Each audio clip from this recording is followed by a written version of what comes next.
Well, hello and welcome to another special episode of Rolling Mills. This is a continuation of the previous episode in which I talked about the first season or book of Avatar: The Last Airbender. I'm going to be doing exactly the same thing again, basically, just a little podcast talk / analysis running through basically each episode of the show, and then just kind of whatever tangents and ideas kind of come out of that. But that's basically the structure, will be kind of procedural. And if you're not into that, and if you're not subscribed to this channel, I suppose, for that reason, then perfectly fine that you can leave. I can understand if this doesn't interest you. It is markedly different from a lot of the other, like, art house film stuff I do, so avoid this if you're not into me discussing for what you can probably see is a very, very long time for a single season, a single, 20 episodes long season of a children's cartoon.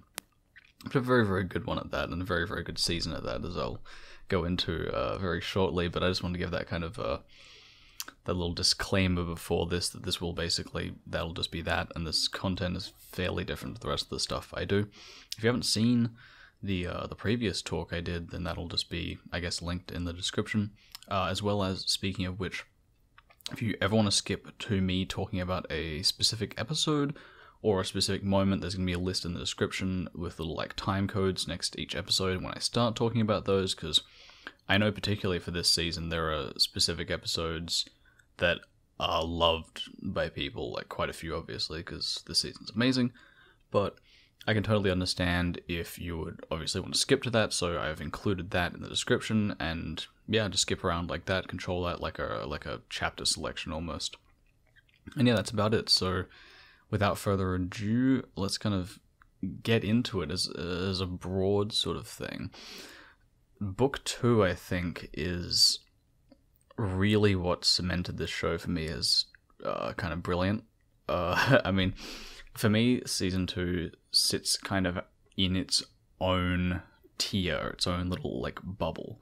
I don't think there's another season in the lexicon of Avatar that includes Korra, though begrudgingly includes Korra, I should mention. It sits so fantastically outside, like, particularly the second half, particularly the Ba Sing Se arc, which I think is, and I'm pretty unanimous in saying this, I think, in terms of, like, fan, consensus, the critical consensus as well, is that this season sits in its own kind of, it sits in its own realm, basically, as it's almost like an enigma in the series. There are flashes of brilliance in Book 1, and Book 1 isn't bad by any means. Book 1's good. But this is, like, such a step up for that. It's kind of amazing, and I think, I was thinking about this, and I'll go into this, obviously, in a lot more detail in a bit later, but I feel like it's kind of crazy when you're watching this Ba Sing Se arc, and it's this level of emotional depth, visual complexity, story complexity, like the references and the way the entire plot is structured and unfolds is so intricate and well planned and just so well conceived, so well conceived, not just for a kids show obviously, but just in general, it's just brilliant. And it's crazy comparing that to, like, some of the shit episodes from season 1, like, I don't know, like Imprisoned or like The Fucking Great Divide, and just like the difference in quality between those. I could never imagine, I think my point is, I can never imagine after watching season 1 that they would make something as whole and fulfilling and emotional and crazy as season 2 is. I don't mean crazy in the erratic, insane sense, but crazy like the stuff they actually not get away with, but the stuff, well, they kind of get away with a little bit, but what they're actually able to do with the world, with the characters, I mean, they abuse it in the most perfect way possible. They just kill it with the world building. They kill it with just every little element they've set up. And so I think for me, because I watched like a few people, or a fair few people that have seen it, they kind of watched it as kids or as teenagers, and then they probably watched it back again when they were adult, or they watched it when they were adult for the first time. But I kind of watched it when I was a kid, and I was fairly young, and I mean, I never really watched the whole thing consecutively, simply because, daytime television, or the way television worked was that you would just kind of miss episodes. But the general kind of consensus I got was that they screened book one a lot, and I thought it was like okay. But then, you know, as I got older, I kept on hearing about how great the show was. So when I rewatched it, and I was at the first season, I was kind of, my hopes were a bit dashed. I kind of felt like I was let down a bit, because I was like, oh, this is, you know, it's okay. Then you get to the storm, which kind of helped me actually finish the whole series. Finish season 2 particularly. But I can't have imagined when I was watching that, and I think for a few people kind of got the general idea that after book 1 it was just this kind of like, kind of clever, had some interesting ideas kind of kids show, but it wasn't really going to do an enormous amount with them. I mean, you could have predicted that, but I don't think when I was watching it, I didn't expect there to be the level of detail that's reflected in book 2, especially with the references that they have to the first book that were actually like very, very, very subtle and non-noticeable setups for things later on. So, and that's actually one of my favorite writing techniques, and it's just a really good symbol of good writing. Is, look, you'll see in a lot of Hollywood films, foreshadowing and setups will be really, really obvious. Like, I don't know, a character will be like, wow, I've just learnt, you know, my knife juggling skills last week at the competition, and then, you know, that's in the first act, and that's forgotten about until the last act, where, you know, they're in the knife factory and they gotta, you know, land the final shot because they practiced in the beginning, you know, like that's sort of really dumb fucking foreshadowing, really dumb setups that are just obvious and just slated in there just so you can have, you know, plot elements be fulfilled. But stuff like, you know, you think about the fact that, like, Pai Sho as a game is just kind of like a very simple world building thing. Like, oh, we've got this kind of, you know, Eastern fantasy realm world thing.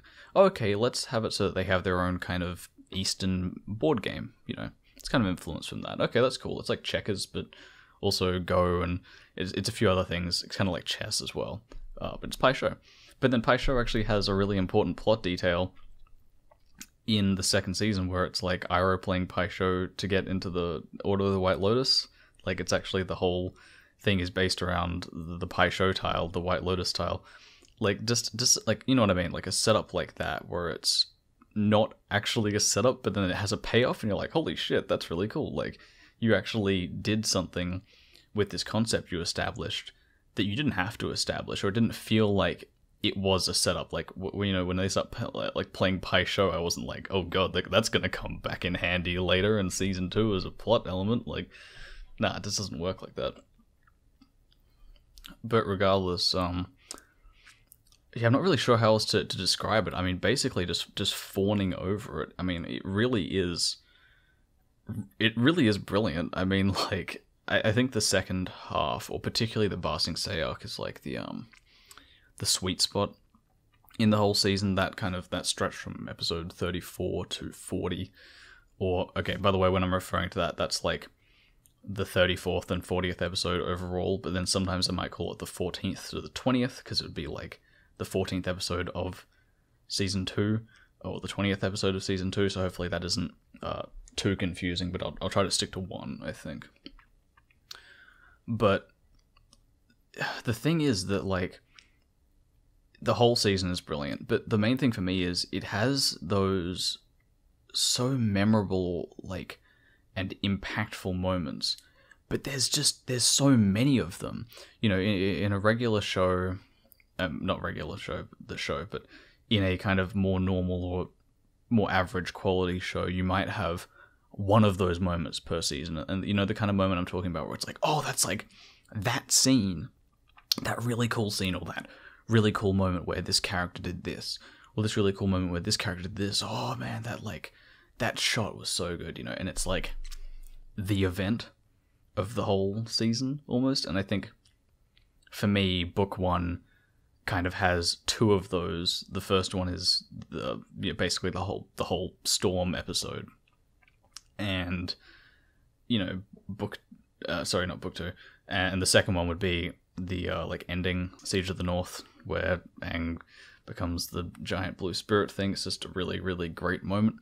But, you look at something like, actually I recently watched BoJack Horseman, and I found the first season kind of insufferable for the most part, but I really liked the second and third season, and I think I hold the unpopular belief that the third season is better than the second, though just marginally. But anyway, the first season I really wasn't a big fan of it for a while, but it just has this one episode, there's this crazy drug trip sequence in it where this character like recedes into his own mind and confronts his like horrible family, and it's just trippy as fuck. Plus the added bonus of playing Death Grips, No Love, or an instrumental version of No Love over the top of it, which is fantastic. I love me some Death Grips. If you haven't heard of Death Grips, check out all of their albums and listen to them religiously and become a meme lord. But yeah, regardless, it's kind of like, that's kind of normal for a season. We'll just have one or two of those moments.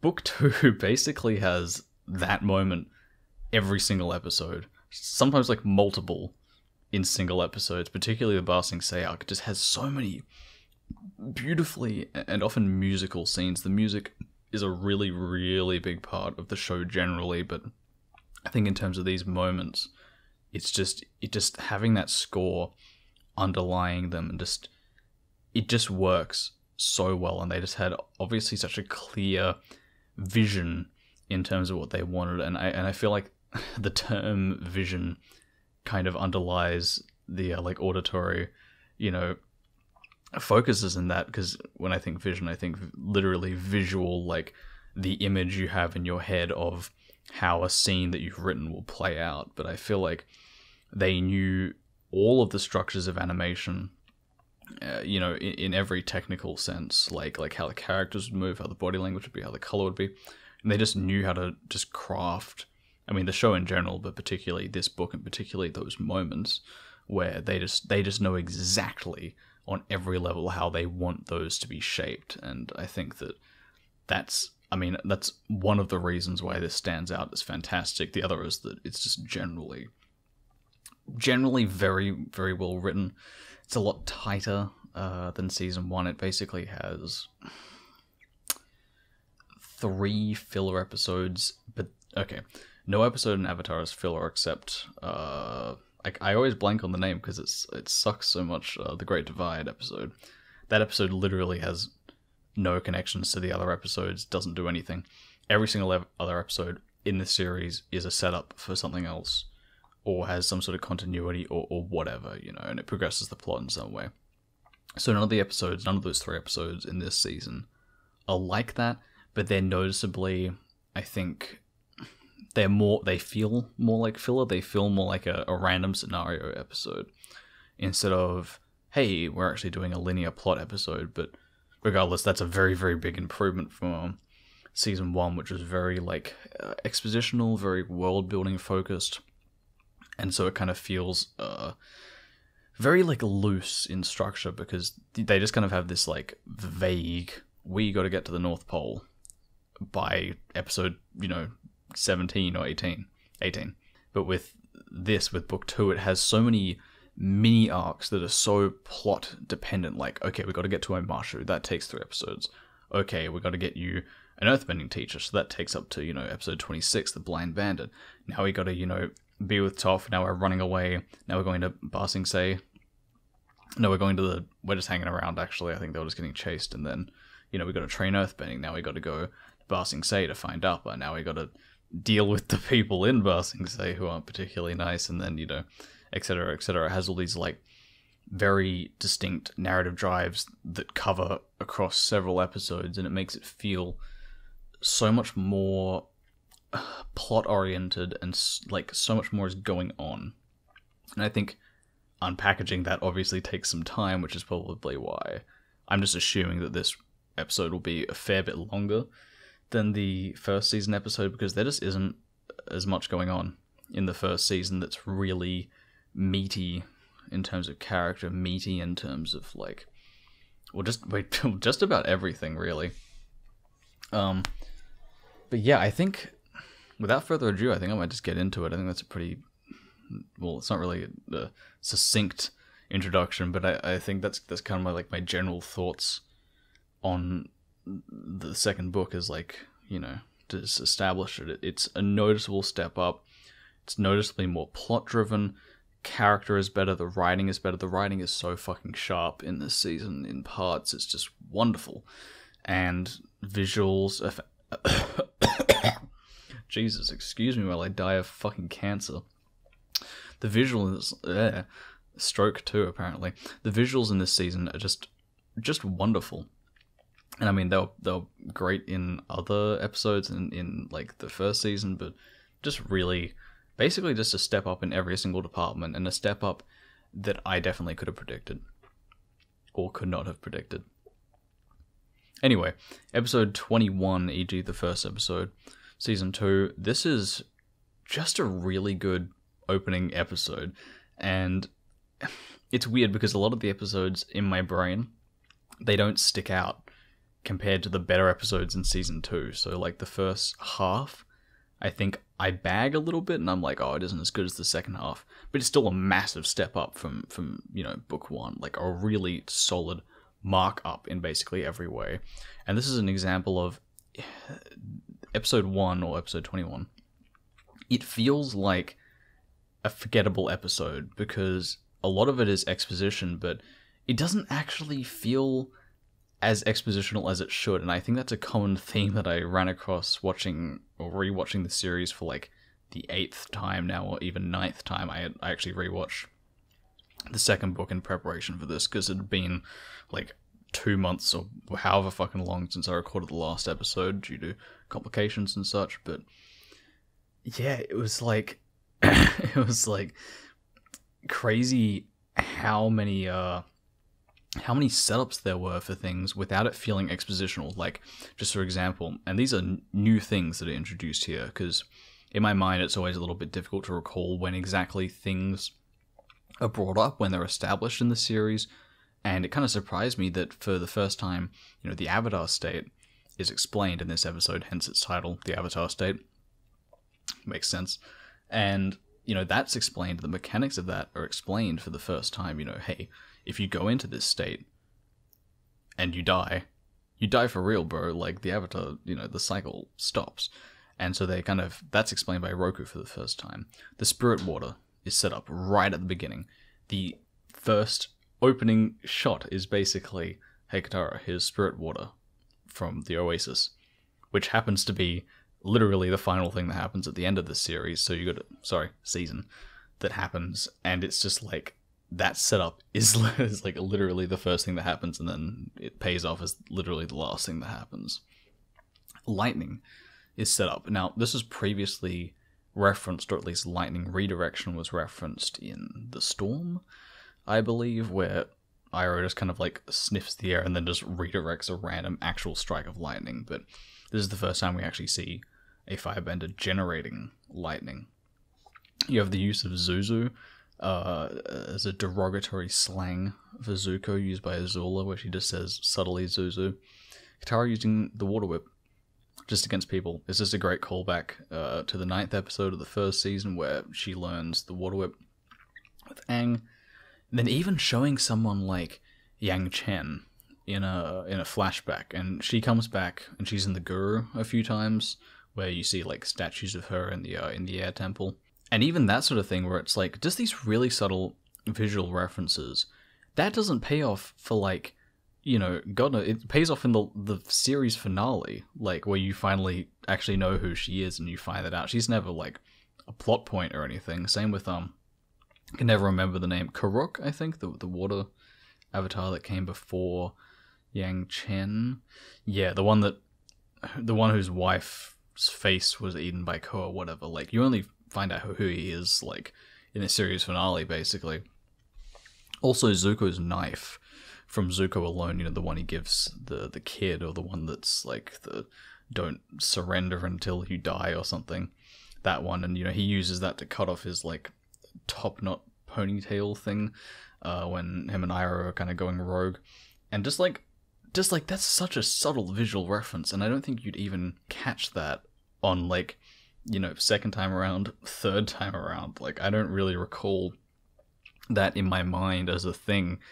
I don't even remember that, and when I was rewatching, I'm like, holy shit, that actually is his knife, isn't it? Like, wow, okay, that's nice. But on the topic of exposition, Zuko right at the beginning of this episode is like, oh, I have to, kill the Avatar, I have to do this, and because my honor is on the line, and it feels quite on the nose, but at the same time, I have to kind of give it a pass because it's like, executive meddling, I would assume, or they feel like they have to add in this, like, this is Zuko's character drive.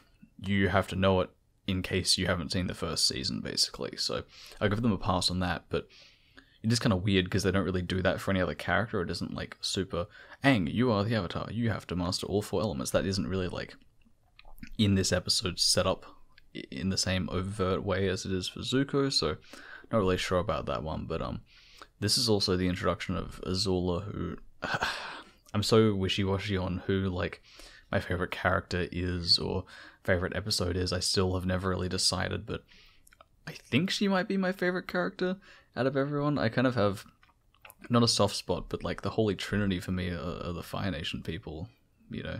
I've always I think Zuko is like a crowd favorite simply because he is written so well, and there's such a focus on his character. You got to think about the B plot of most of the season 2 episodes, most of the season 3 episodes. You got to think about the fact he has an entire episode, Zuko alone, basically just dedicated to his backstory, dedicated to his character. He has so much time dedicated to him, and he has such a distinct and basically a complete 180 from his character at the beginning to the end of the series, and just brilliantly written, brilliant. And so I think he's a crowd favorite, but also Firebender. Same with Azula. God, Azula is such a great character. I just love the way she's written. She's pretty one-dimensional for the most part, but I think I've talked previously, I think, about how much I like ambiguous villains, ambiguous antagonists, but at the same time, if you can write a one-dimensional, just straight up down the line evil motherfucker really, really well, just go for it. It's really great. And yeah, she is like not the best character in terms of character writing, especially compared to someone like Zuko, who is so multifaceted. But hey, still, I like her as a character. I like the voice acting. I just like her in general. It's great. Then I guess you have Iroh, who is also a crowd favorite. Just basically has all of the best lines in the series reserved to him, and some of the best kind of moments. And I think he's really complimented by Zuko. But regardless, with episode 21, you get the first introduction of Azula, and you just have such a good setup scene where she's on this boat, and she's heading towards where Zuko and Iroh are, and she's training lightning, and you get this idea that she's a perfectionist, and also she's a fucking prodigy because I don't even know how old she is canonically in the series, like 15 maybe. I never really gauged. They don't really explicitly say that. I think they say Aang is 12 and Toph is 12, but anyone else I can't really remember, or I don't think they actually explicitly say it. But regardless, God knows how young she is, and she's like already a fucking full-blown psychopath. I'm not actually sure if that's completely possible developmentally, but whatever. Makes her a good character, but she just has such a powerful, and her presence really comes across in this scene where she's talking to the captain. The captain's like, we can't land in on the beach, or we can't move in through this passageway because the tides will not allow it. The tides aren't working for that. And then she's like, do the tides, command this ship? The guy's like, no. He's like, well, I command the ship. The tides have already decided to murder you if you, fall overboard. So how about you appeal to me? Because I haven't made up my mind yet, unlike the tides. And it's such a strong and succinct demonstration of what she's like, that cold fierceness, that kind of manic edge to her, where she is very unpredictable and kind of scary and manipulative and so on and so forth. But you feel like she's almost going to snap at any point. Well, not really, but I mean snap more in like the angry sense. Though I guess she actually does snap mentally later, and in a very rushed sense in the series finale. But I think that's kind of where that manic side to her really comes from. It's just her being like unpredictable but so controlling at the same time. It's a weird duality, but I really got to give them props for basically being able to sum that up in one really short scene. It is such a powerful scene as well. Like not as powerful as other stuff, but powerful in terms of like screenwriting ability, I suppose. I also like that this is one of the first episodes where we really see the actual effect of the war with the Fire Nation, and it kind of brings in this whole interesting theme or idea that isn't explored as much as they would have liked it to have been, but I can understand why, where you really have this duality where Aang is a pacifist, but then he has to, go out and murder people, and has to murder the Fire Lord, which of course is like, the big conflict in the series finale, if he can murder Ozai. But, I feel like it should have been handled stronger, or I feel like I wish it was, but because it's, there's only so much they can show violence-wise, that I can understand why they didn't do this, why they can't show more, like, explicit death. But it's a shame that we never really got to explore, like, all these people dying and suffering in this war, and Aang being really late, turning up 100 years late afterward and not being able to save people, and, having to come to terms with having to murder people on a constant basis to achieve his goal, and whether or not that's morally right. And we do briefly and to some extent do heavily cover some of those things, but not as much as I would have liked to in this specific sense, like in this specific episode. Where you have this general who is like General Fong, who is, like most of the villains, really pretty well written and pretty sympathetic for this season at least. And his whole shtick is that he wants to use Aang and the Avatar State as this like ultimate weapon. He sees what he did at the North Pole and says, hey, if you can kill like 100 battleships in the blink of an eye, I need to use you as like the person on the front lines, charging the way straight through the Fire Nation. And Aang's like, shit, and trying to, train that. And I feel like playing with his whole being a pacifist and then suddenly turning into a berserker as well, and just crushing people, just could have been explored a little more. It's nice that they cover on it in this episode, but yeah, I just would have liked it a little more.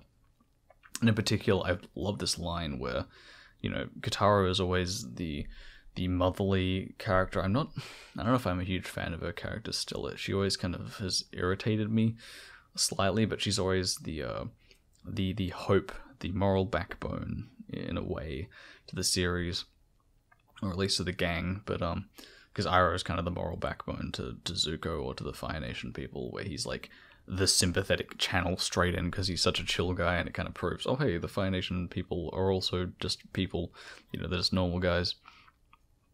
But Katara's like, I don't understand why, you have to do this, you have to, become the weapon, do this, and Aang's like, yeah, no, you actually don't understand. You just cannot comprehend what it means to have, basically gone into a coma from his own fault, as it's also revealed in the storm, obviously.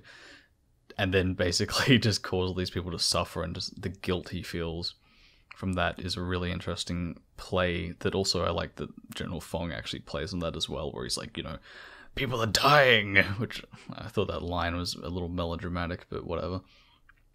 I do like the whole fight scene with Aang. Did I say Aang? Aang and the General. It's interesting, it's inventive, like most of the fights in this season. I think Season 1 and maybe some in Season 3 get a little bit, like, not repetitive, but they just don't really do anything particularly new. But this season really tries to keep it fresh. All the interactions different. There's always something different and not gimmicky. It doesn't ever feel gimmicky. It's always something just a little bit changed per fight scene or even per character interaction. It's always just a little bit different. But there's this great like use of these big earthbending rings. I'm not really sure how to describe them, but they're like the big rings, and they have like a square hole in the middle.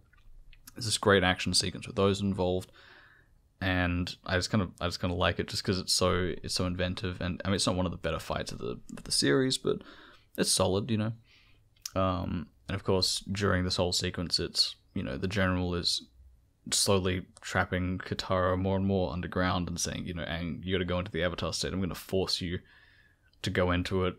by being distressed, basically, and then eventually, he just fully submerges Katara under the earth, and then Aang kind of flips out and goes into the Avatar state. But they really underplay how fucking terrifying that would be, like, not being able to breathe or move under the ground completely, like, holy fuck. And then Katara's like, no, I'm fine. Immediately as she comes out, it's like, are you sure? That's like claustrophobic, person's worst nightmare possible. Like being buried alive like that. It's a fun one. There's just some great little moments in this one, like Iroh just screaming like, Zuko, let's go! Just Mako's line delivery, it's so weird. His English obviously is a little bit his accent particularly was kind of a little bit difficult to understand at times generally, or just not slur, but he just has a very distinct way of speaking. But he can voice act so well, and I think the scene I'd always point to for that is the underground Lake Laogai scene where he's yelling at Zuko. It's just brilliant, the level of voice acting there, just beautiful. And I think, there's just a few lines from him, like the Zuko, let's go. It's just it's a plain line, it's just a normal line. Just delivers it with such a gusto, I suppose. It's just wonderful. I like the way that when Zuko kind of confronts Azula on her ship, she is so proficient in fighting that she doesn't even use firebending against him for basically like 90% of the duel. She's basically just fucking with him. And I love that it's like she is so far above him and so perfect that she doesn't really need to do anything. But obviously that's kind of subverted because she's the younger sister by a fair bit. But of course she's always like the perfect one. She's like Ozai's kind of pet child, whereas Zuko kind of stuck with his mother, and of course his mother mysteriously disappeared or died or whatever the comics want to explain it as, in the most convoluted way possible, of course. But regardless, as a whole, I reckon it's one of the best like season openers I've seen. And like I was saying in the beginning, there's nothing like extremely stand out about it. It's just really well written. It's just really well structured for having as much exposition as it has. It sets up so many things that I mentioned before, particularly like Azula's character, particularly the fucking Avatar state. That's such a key idea, the whole, if you go into it and you die, the cycle ends. And of course that is the setup for the Crossroads of Destiny, where Aang basically does die and then doesn't really die. So it's like, shit. A rip if he did die, but of course he doesn't.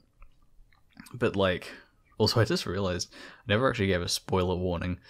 I think I basically spoiled everything on the planet so far, but just at this point, if you haven't seen any of Korra, who fucking cares if you spoil that shit, but I just might, or I cannot guarantee that I'm not going to talk about that, and of course the rest of Avatar as a whole going to be spoiling. Probably should have done that at the beginning. Fuck it, doing it live, doesn't matter. I'm sure you already kind of had that assumption as soon as I started fucking spoiling everything on the spot. So I hope I haven't like ruined your day, year, week, etc. Anyway, on to the second episode, or the 22nd episode, The Cave of Two Lovers.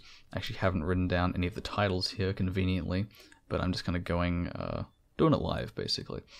This is one of the funnier episodes, I think. The whole plot of this is that the gang meet up with a bunch of basically traveling hippies led by a guy called Chong, who funnily enough is voiced by D. Bradley Baker, who of course voices Appa and Momo, which is weird because he can also apparently voice act as a person too and not just make weird animal noises. And he's actually a really funny character in my personal opinion. Of course, comedy is subjective, but you're listening to the subjective and I find him funny.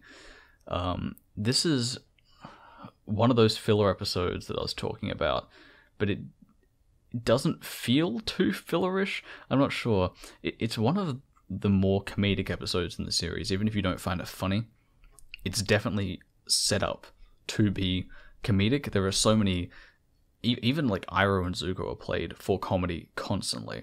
A lot of the jokes previously or after this in the series are Iroh fucking around or Zuko being serious and then being awkward and cringy and weird, because he's like trying to be cool, and it doesn't work because he's around people who like don't take that.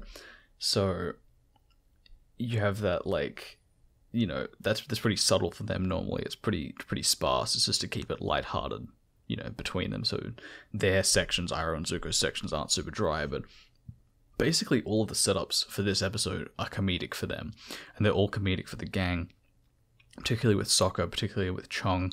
Just the whole episode is basically just a comedy episode, and it's particularly noticeable because it's kind of fillerish. It's just the gang have a random complication going from, you know, X destination to next destination. But I don't really have a problem with this episode. I'm not sure. I find it funny enough that it doesn't really annoy me. And I mean, of course, you got to replace it with something else, but I mean, it's funny enough. I can see people disliking the romance stuff in it, and I think I've said previously that that's my least favorite part of the show. Generally, I always feel like, for the most part, it's pretty out of place. It doesn't really have that, you know, direct setup. I actually think I would have preferred if there were more of it, but it was structured better into the plot. It actually had a stronger impact in terms of, like, interrelationships with the gang, say, or it had a stronger impact on the plot, say, you know, someone didn't like someone else or whatever, and then they left. You know, that would be an example. If they left and they went somewhere else and then something happened there, or, you know, whatever. I feel like just covering it a little bit makes every time that it turns up kind of weird, because you're like, oh, well, I guess this is happening. Okay. And I think that's also my problem that I'll talk about later with the episode The Serpent's Pass, where there's this kind of underlying romance between Sokka and Suki, but it doesn't really ever pay off in the entire series. So I'm kind of like, why is this just here for the sake of the characters, but they're not really developing the characters? Their relationship doesn't really matter, you know, a huge amount. I mean, it's important, but it didn't need to have part of an episode. Regardless, the Secret Tunnel song in this, yeah, I just love it. It's great, and I don't know. I love Chong's character. I feel like he could have been really, like a lot of things, as I said before, a lot of things in this should have been really shit. Like the first episode should have been really shit and bogged down with exposition, but it isn't. It really makes it work. Chong's character probably could have been very, very irritating. The song could have been really boring and bad. It just could have been a cringe fest, basically. It could have been just awkward, just kind of some like first season episode tier, but it really kind of elevates it because Chong is perfect, and I love that the way he is utilized. He never turns up in the series again, which I think is actually a really great thing. He doesn't overstay his welcome, because I can see his character being very grating for basically any longer than he's on screen. And so, like, that's basically the reason why the episode kind of works for me, is that they know exactly how much to put in and how much to leave out. And for him, I'm very glad he didn't turn up again. I feel like it would have like almost retroactively ruined the episode for me, because I just would have had this idea in my mind of him being this really grating, annoying character. But that's fine. But yeah, in terms of like the Zuko Iroh comedic effects, you have like Iroh eats, you know, the wrong berries to make tea from, or eats the wrong leaves, and, you know, he's like puffed up and he's, you know, trying to cure himself, but then the berries he might eat might cause blindness, or, you know, they're out in like the jungle basically trying to eat, and Zuko's like trying to catch a fish, and he walks in, and there's a visual pun kind of where he walks in with this enormous fishing rod, and then there's just a tiny fish on the end, and it is kind of weird having him played so comedically, and it should, yet again, not really work that well, but the writers do make it work, because I think Zuko's taken pretty seriously in the first season. He's very angry, and that's kind of just to set up his character, but once he kind of goes into the jungle and he's a refugee, and his focus isn't so much on finding Aang, he becomes more of a goofball, really. Unintentional goofball. You know, Sokka's like the goofball character, of course. He's like the I'm gonna jump around, be retarded sort of thing. But weirdly enough, they kind of swap roles, where Zuko is mainly the butt of the joke of a lot of things, where he's kind of put into these situations where he's really awkward, or he's weird, or he's kind of like just doesn't really know what to do socially or whatever. But then Sokka kind of goes from that role intentionally, where he is like, you know, he forms that. He's basically he's the impetus for that. His own stupidity is the impetus for it. But he becomes the opposite of that. He becomes like the commander-in-chief character almost, which I love. And I think I'll talk about that a bit later as well. By about halfway through the season, it's like an established role for him. And it really slips up on you, kind of, so not slips up, sneaks up on you in terms of how he kind of gets to that role. Because he doesn't really have that in the first season. He just kind of is just kind of there being a goof, being the comic relief, but then he's able to juggle both of those in this season by really like taking on that power. But regardless, I do find it a bit weird that there's a flashback to this kind of backstory on how Omashu, the city, was actually formed. But for some reason, it's letterboxed. But the show is also in 4:3, so it's like this tiny little box in the middle of the screen, and it just doesn't work. You know, it should be X size, but it's like this little like caption box in the middle of the screen. It's really bizarre. I guess you could say that like the romance stuff, which I was kind of alluding to before between Aang and Kantara, is kind of like shipping bait stuff. I mean, okay, I will basically not comment on any of this. It just doesn't interest me. Just straight up, I really just don't care. And it isn't really a big enough part of the show that I can't just go la la la la la la. I don't want to hear it. It's not like I'm ignoring it. I just don't think it's like a big enough part to really acknowledge that much, besides to just criticize it. But it's always felt really just kind of, I don't know, awkward and not particularly well written and just kind of adolescent, whereas other parts of the show feel so well constructed and written. And I think that kind of goes into Korra a little bit, where Korra has that whole vibe as a show where it feels like it's like a fan fiction almost. I'm talking particularly the first season here with the love triangle stuff, or the romance stuff in general, where it feels like this is really what they're kind of copying. And it has that kind of that same tone of like, oh, I like these characters being together, I want to put them together in this situation, and you know, Aang's being a goofy kid and all that shit, and it's like, I don't know, it doesn't interest me. It doesn't repulse me or anything. It's not terrible. It's just kind of like, it's just kind of not interesting every time it's on screen. Luckily, it isn't on screen that much, so, you know, hey, you can't really do anything about it. I'd prefer if it isn't there, but it doesn't really bring the overall quality of the season down that much. But just on the point of Zuko in this episode, I think I was mentioning earlier, his character gets so much development. Just generally, all of the B plots he has across this whole season basically mean that half of season 2 almost is just straight up dedicated to him, whereas the other half is basically shared between all of the gang, if you know what I mean, and all the plot stuff they're doing.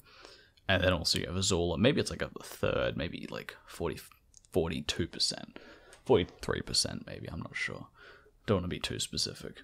But this is a great confrontation between him and this woman called Sun, I think, and where she's kind of thinking, because of his scar, that he, you know, is fleeing from the Fire Nation, or he's been wounded by them, and she's like, you know, trying to connect with him emotionally, saying, you know, hey, I know you're kind of like, you're cold and you're weird, and she thinks it's because, you know, he's been wounded physically and emotionally, presumably, but, you know, she's trying to become intimate with him and gonna say, hey, you know, don't worry, like, the Fire Nation has hurt me too, and she, you know, she pulls up her pants a bit and shows this, like, huge scar on her leg, and Zuko is just, like, just doesn't know how to deal with it, because, of course, you know, he's the fucking son of the person who propagated part of the war, as, like, you know, a direct descendant from the person who started it, you know, Sozin. And just, I just love, Zuko is basically, it's like punished Zuko, a fallen prince, you know, he's just given so much shit to deal with this whole season, and just shit piles upon him constantly. He's constantly let down, manipulated by Azula, you know, superseded by her in almost every way. She's like perfect, he isn't. And, you know, otherwise it would be fine, but just having to deal with her as a character is just terrible for him. He's put in all these horrible, emotionally complex and difficult situations. And hey, I'm not defending him being a little whiny bitch about it, you know, but at the same time, he has to go through some shit for a while, and I just love the writers just punishing him basically for almost 30 episodes, you know, because things get a bit better physically for him in the third season, you know, but he kind of realizes that actually what he was wanting isn't really what he got at all, or reality really wasn't what he was looking for, wasn't what he got. That's what I'm trying to say. So I just love that basically the writers just shit on him constantly and just show him just trying to deal with things that are so hard for a character like him to deal with. And I guess that's part of his whole metamorphosis into, you know, a good person. I mean, he's never really like a terrible person. He just is misguided, of course. And grew up in a really like totally fucky household. Obviously, not household, more like a palace. But yeah, just speaking of actually putting terrible decisions and things on characters, I love that at the end of, you know, these people are hospitable to Iroh and Zuko, and they give them food. They give Iroh a lot of duck. And then as, you know, Zuko and Iroh are leaving, Zuko just fucking steals their ostrich horse and is like, you know, Iroh's saying, dude, these guys are, you know, showed us hospitality, and Zuko says, you know, they're going to show us a bit more. Just steals it, and just, it's such an interesting thing that he understands that emotional attachment with that woman's son, and she's like, you know, trying to be sympathetic with him, trying to say, you know, we're just trying to survive from the Fire Nation, you know, it's horrible, I've been wounded by these people, and she's trying to open up to him, and then he just fully just rejects it and fucking steals from her, and is kind of showing his self-centered side still, but you can kind of tell he's conflicted about it. Just wonderful. Anyway, this has, like, as an episode in a whole, has some of my favorite kind of jokes or edit-based jokes in the whole series. Like, I think it's interesting watching the series so many times and seeing what parts I still find funny. You know, once you hear the same joke 8 or 9 times, you'd think it would kind of run out, but I mean, for some it does. Some things I just don't. I know exactly what's going to happen, and for some comedy, knowing exactly what's going to happen kind of ruins the fun out of it. But just one of my favorite jokes, I think, in the entire series, and it's such just a weird moment, and it shouldn't even be that funny, and it's one of those things where I just kind of developed finding this really fucking funny, is Aang is talking to, like, the nomads and saying, oh, hey, you know, are you coming with us to Omashu? And it just really quickly just zooms in on the guy's face, and he just goes, no, and then it just zooms out again, and they just walk off, and he's like, oh, okay. I don't know why, it's fucking hilarious. It's like anti-comedy, almost. I don't know, it's great. Anyway, moving on to episode 23. I think I'm going to keep this one brief. Some people seem to really like this episode, and, well, for one, the basic plot is the gang turn up to Omashu, the Earth Kingdom city that Boomy lived in, or did continue to live in for the rest of the series, though in a box, I suppose. They turn up and it's being taken over by the Fire Nation, which is a big surprise to them, and they kind of try to take it back from the Fire Nation, or at least try to kind of break Boomy out so Boomy can be Aang's earthbending tutor. But the thing is that, I'm not sure, I just don't find this episode particularly compelling.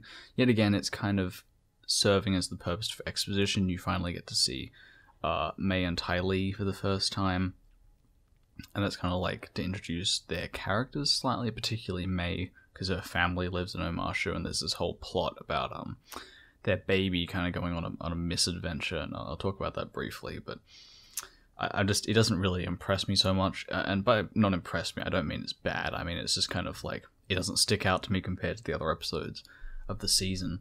But there was something I did like, and something I noticed is that in this Earth Rebel base underground, there are these like glowing green crystals there that illuminate everything, and they're the same ones that show up in the Crossroads of Destiny, in the underground fight sequence at the end, that illuminate that whole cavern, and I'm assuming that that's like a visual reference that they had between the two. I don't ever remember them referencing what the actual crystal was. In fact, I'm 100% sure that they don't do that. But I just like that was like just a little thing there, that these underground Earth caverns have this like this glowing crystal there.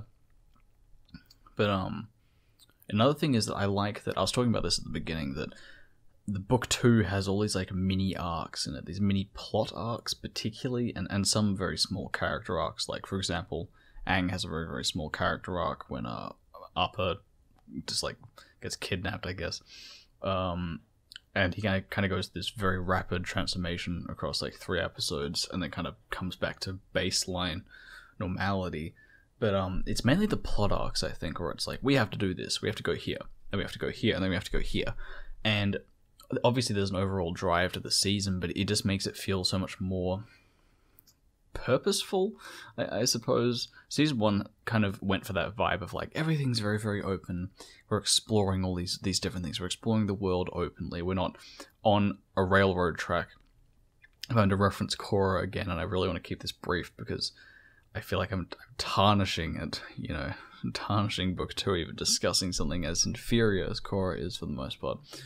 But something that Korra did was that it rushes through this new world, this very, very linear storyline, particularly for the first season, where you never really see the outside world. You never really get to know these characters that well. It's all plot. And the reason book 2 gets away with it is because you've known the characters for like fucking 20 episodes. The whole point of the first season was to set up the characters so you can get to this thing that is very plot. And it gets even more plotty in the Ba Sing Se arc, but it works because you know the characters well. Hey, and you know the world well, so hey, it also works. But I do like that there's this little, like, the first 3 episodes of this mini arc to go. We need to get to Omashu. Cool, that's it. Clever. Another thing is, I was talking about the baby earlier. There's this whole thing, and I guess it is a kind of trope in some media, but where it's like the baby goes on a misadventure. He doesn't really realize what's happening. It walks out of the house, maybe, and accidentally goes on this huge adventure around the city. But all that reminds me of is just that Baby's Day Out review that Plinkett did, and it's just kind of, it's very infantile, and that's not actually that's not an intentional pun, but infantile, adolescent, let's say. Very adolescent and very like, ooh, look at the baby, it's going on a wacky adventure, and it's like, okay, that's not, it's like one of those ideas that people think are clever. I forgot who or where this line is from, but it's like, you're the sort of person who thinks that writing a message or writing like a work meeting in Comic Sans makes it funny, like just you think that having like a baby doing dumb shit is basically just like instant humor. And I'm not trying to discredit the writers here. I kind of see what they're trying to do. I just don't find it that funny. But yeah, I mean, that's about it. I don't really have a huge amount to say about this episode.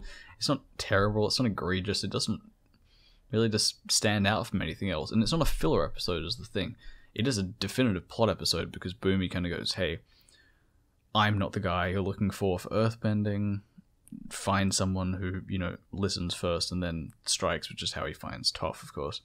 And then it also shows that, May exists and Ty Lee exist, and they're going to form a little gang and chase after Aang, basically. So that's kind of the whole purpose of it. I do actually like the fight scene between Azula and Aang. It's kind of nice. They redo the whole we're going down the sled mail delivery system in Omashu thing. They do reuse that, but it's such a cool setting that I don't see why you wouldn't reuse it. But yeah, just not a huge fan of Omashu in general. I really don't like the Boomy episode at all in the first season. It's not like I dislike Boomy as a character. He's great. I really like him. It just happens to be that the episodes he's in aren't fantastic, except the season finale. Or series finale is also good, though. So there's that. Okay, so this is episode 24, and this is basically the one where, in the B plot, Zuko basically does nothing, but it's a very, very important, little thing for him. Even when he gets basically no screen time, him and Iroh get no screen time, they still manage to do stuff that's really important to their characters. They're still able to kind of move along in the world in terms of their plot line, even if they get, I think he gets probably 2 or 3 minutes screen time in this whole episode, but you still get this shit happening for him, and it's great, even when he doesn't really get that full, half episode focus, they're still able to do something with his character, which is pretty cool. And in terms of that, it's nice because the whole episode is kind of about, in terms of his arc, it's about him kind of becoming the Blue Spirit again and trying to, I guess, regain his pride or in some way, because previously he's kind of complained about, we're so poor, we're dirt poor, we have to steal to survive. I really hate that. We're like beggars. And of course, Iroh's like, there's nothing wrong with poverty. Poverty is very humble. He's totally okay with it. He's totally okay with the humble life, but of course, Zuko kind of has other plans for his life, or what he thinks his life should be, or what he thinks his destiny should be. Destiny, of course, being the overused word of the whole series. But I love that, like, this cart passes by with the blue spirit mask on it, and there's this very, very brief leitmotif for the actual blue spirit theme there, and I just kind of like that little moment. If you don't know what I'm never sure if it's a leitmotif or a leitmotif. Regardless, leitmotif, say, is basically a specific tune that plays every time a character is on screen or a specific thing happens. One of the more popular culture famous examples is Vader's, Imperial March theme. Every time he comes onto screen, sort of thing, that piece of music plays. It's like his theme. And so, of course, there's one for the Blue Spirit, and they just kind of play like the very basic melody of it as the mask goes past. And it's like, hey, that's pretty cool. So the A plot of this episode is basically the gang go to a swamp and learn about Buddhism is the main thing, or get spookiness, get spooked, and then learn about Buddhism. I don't know. A lot of people really aren't huge on this episode. I don't really know why. Yet again, it's not great. It's good though, I suppose. Though there is one thing that's always bothered me. There are a few times throughout the series where the perspective and the animation is like really weird, just for like a shot, like a brief second. And there's this scene where, the gang they're going down to go to the swamp because Aang's kind of been like spiritually drawn to it. And then the rest of the gang are like, "What are you doing, dude? Why are you going into the swamp?" And he's like, "Oh, sorry, I'm just being like drawn into it." Anyway, they eventually get sucked in, of course, and crash. And their bodies are swirled around in a what do you call it, a whirlwind, and spat out. But when they're spat out, their bodies, the perspective makes it look like they're about like 100 or 200 feet tall, like each, and they make these enormous like crashing explosion in the jungle. It's just like literally the shot makes no sense, and if you go back and watch it, you'll see what I mean. I think the way, I can't imagine I'm looking at this wrong. It just looks really bizarre. But anyway, that's a bit of a nitpick, I suppose, because I don't think I don't think I noticed that the first couple of times I saw the show. But the whole kind of plot of this episode is gang go into the jungle. Sokka is a pessimist, or a cynic, I suppose, as is most of his character, because he's like the science man, and it's kind of a science versus nature or science versus spirituality sort of thing, and he's kind of like, oh, there's nothing going on spiritually in the desert, the fucking swamp. It's all, it can all be explained, and it kind of all can be explained, but there's a kind of teaser at the end that it can't be. And basically the gang see like apparitions of previous people they know or will know. And there's this moment where I feel like it's kind of like, it's another like underplayed but like low-key, really, really full-on moment where Katara sees like the apparition of her mother, and she's like, "Oh my god, mom! Oh my god, it's you!" And then it like isn't her. That she's like breaks down and like in the swamp, just on the floor, and is like looking at her hands, like, "Oh my god, I can't believe I actually believed that it could have been her." But it's just like, you're just really briefly cuts away from that. I'm like, holy shit! Like, you're kind of underplaying how like traumatizing that would be. When a character like literally like looking at themselves like, I can't believe I did this, oh my god. Just, Jesus Christ. But yeah, the Buddhist overtones in this one, I guess actually the whole season really is kind of, there are some kind of like obvious spiritual like metaphors and similes and kind of statements, especially by Iroh. Iroh is basically just dishing out like Lao-Tzu quotes the entire time, or Confucius quotes for the entire series. But the ones here, they basically explain, you basically have Buddha as a character, this guy who's operating like a swamp monster thing through waterbending, which is, that's a neat idea. I kind of like it, like hillbilly swamp people doing it. I'm not huge on it. I don't want to oversell it. They're not great, but it's like, hey, you tried something new. It's pretty cool, And yet again, it could be terrible. It could have been terrible. You know, these like dumb hillbilly characters in fucking Eastern, you know, reference world. But you know, they kind of make it work. So hey, kudos to them. It isn't awful. But you basically have this character who gained enlightenment under a tree, very much like Buddha, and he has this whole synchronicity, like universal synchronicity. I'm sure there's a word for it. My knowledge of Buddhism is pretty brief. I've read part of the Dhammapada from the Tripitaka, but that's about it. But he kind of has that, like, everything on the planet is connected spiritually, or there's no separation is like an illusion between people and objects, and it's all energy or some shit. Which is interesting, of course, but I feel like it's a bit it's a little bit heavy through parts of the series, because I guess they're trying to like drill it into kids' brains, because it is a very abstract concept compared to like normal American teaching. Philosophically, it's pretty entry level. Not that entry level is terrible inherently, but you know, it's pretty easy to comprehend, is my point. But I feel like it is a bit tacked on, but it's like, it's okay. At least they really try to find a plot and a setting that really works for the theme they're going for.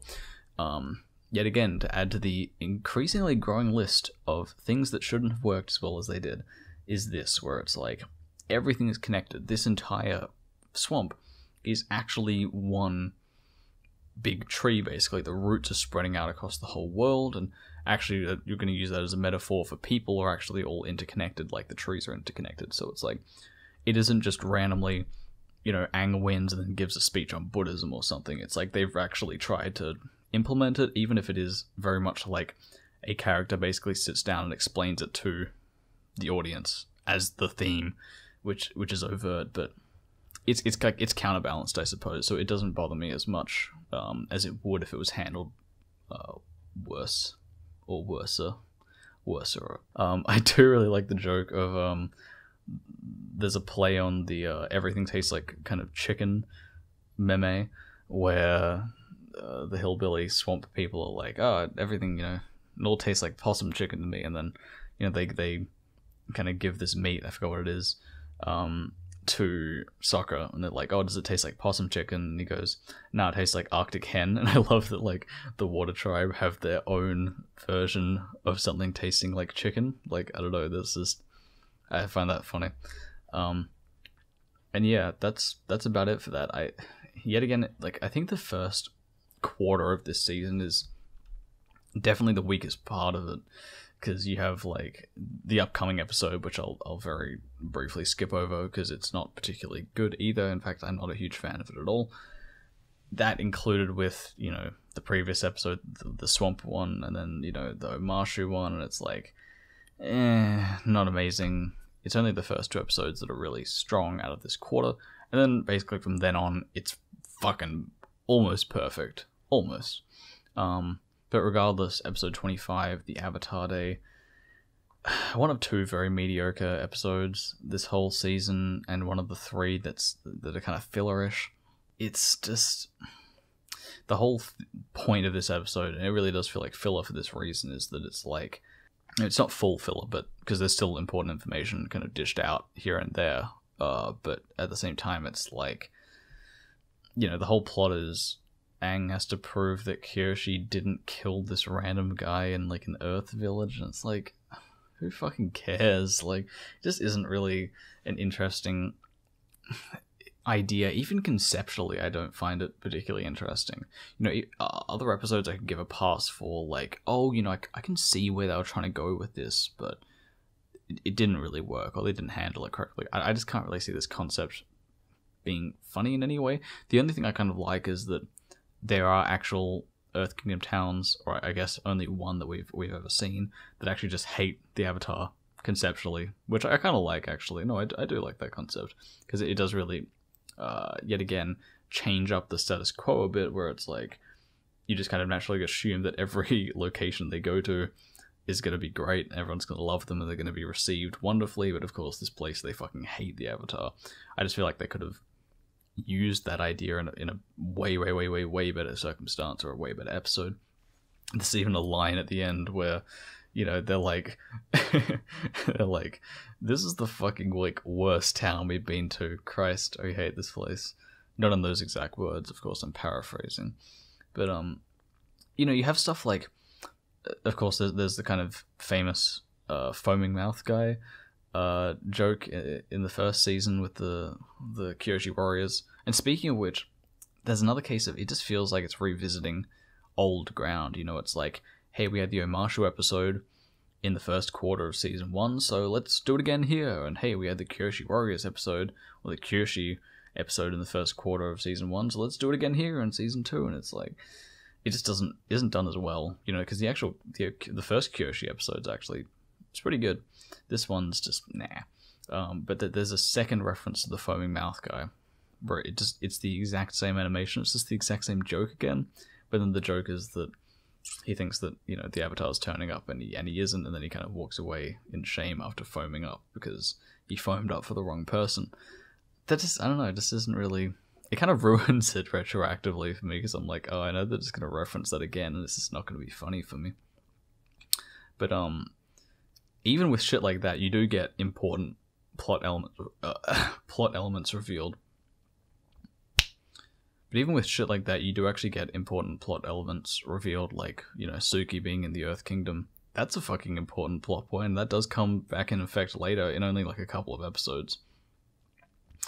And I know I'm bagging on it, but yet again, every episode generally tends to hit a few good things. When I say that these are bad, I mean they're bad compared to the rest of the season. Most of them are actually pretty okay.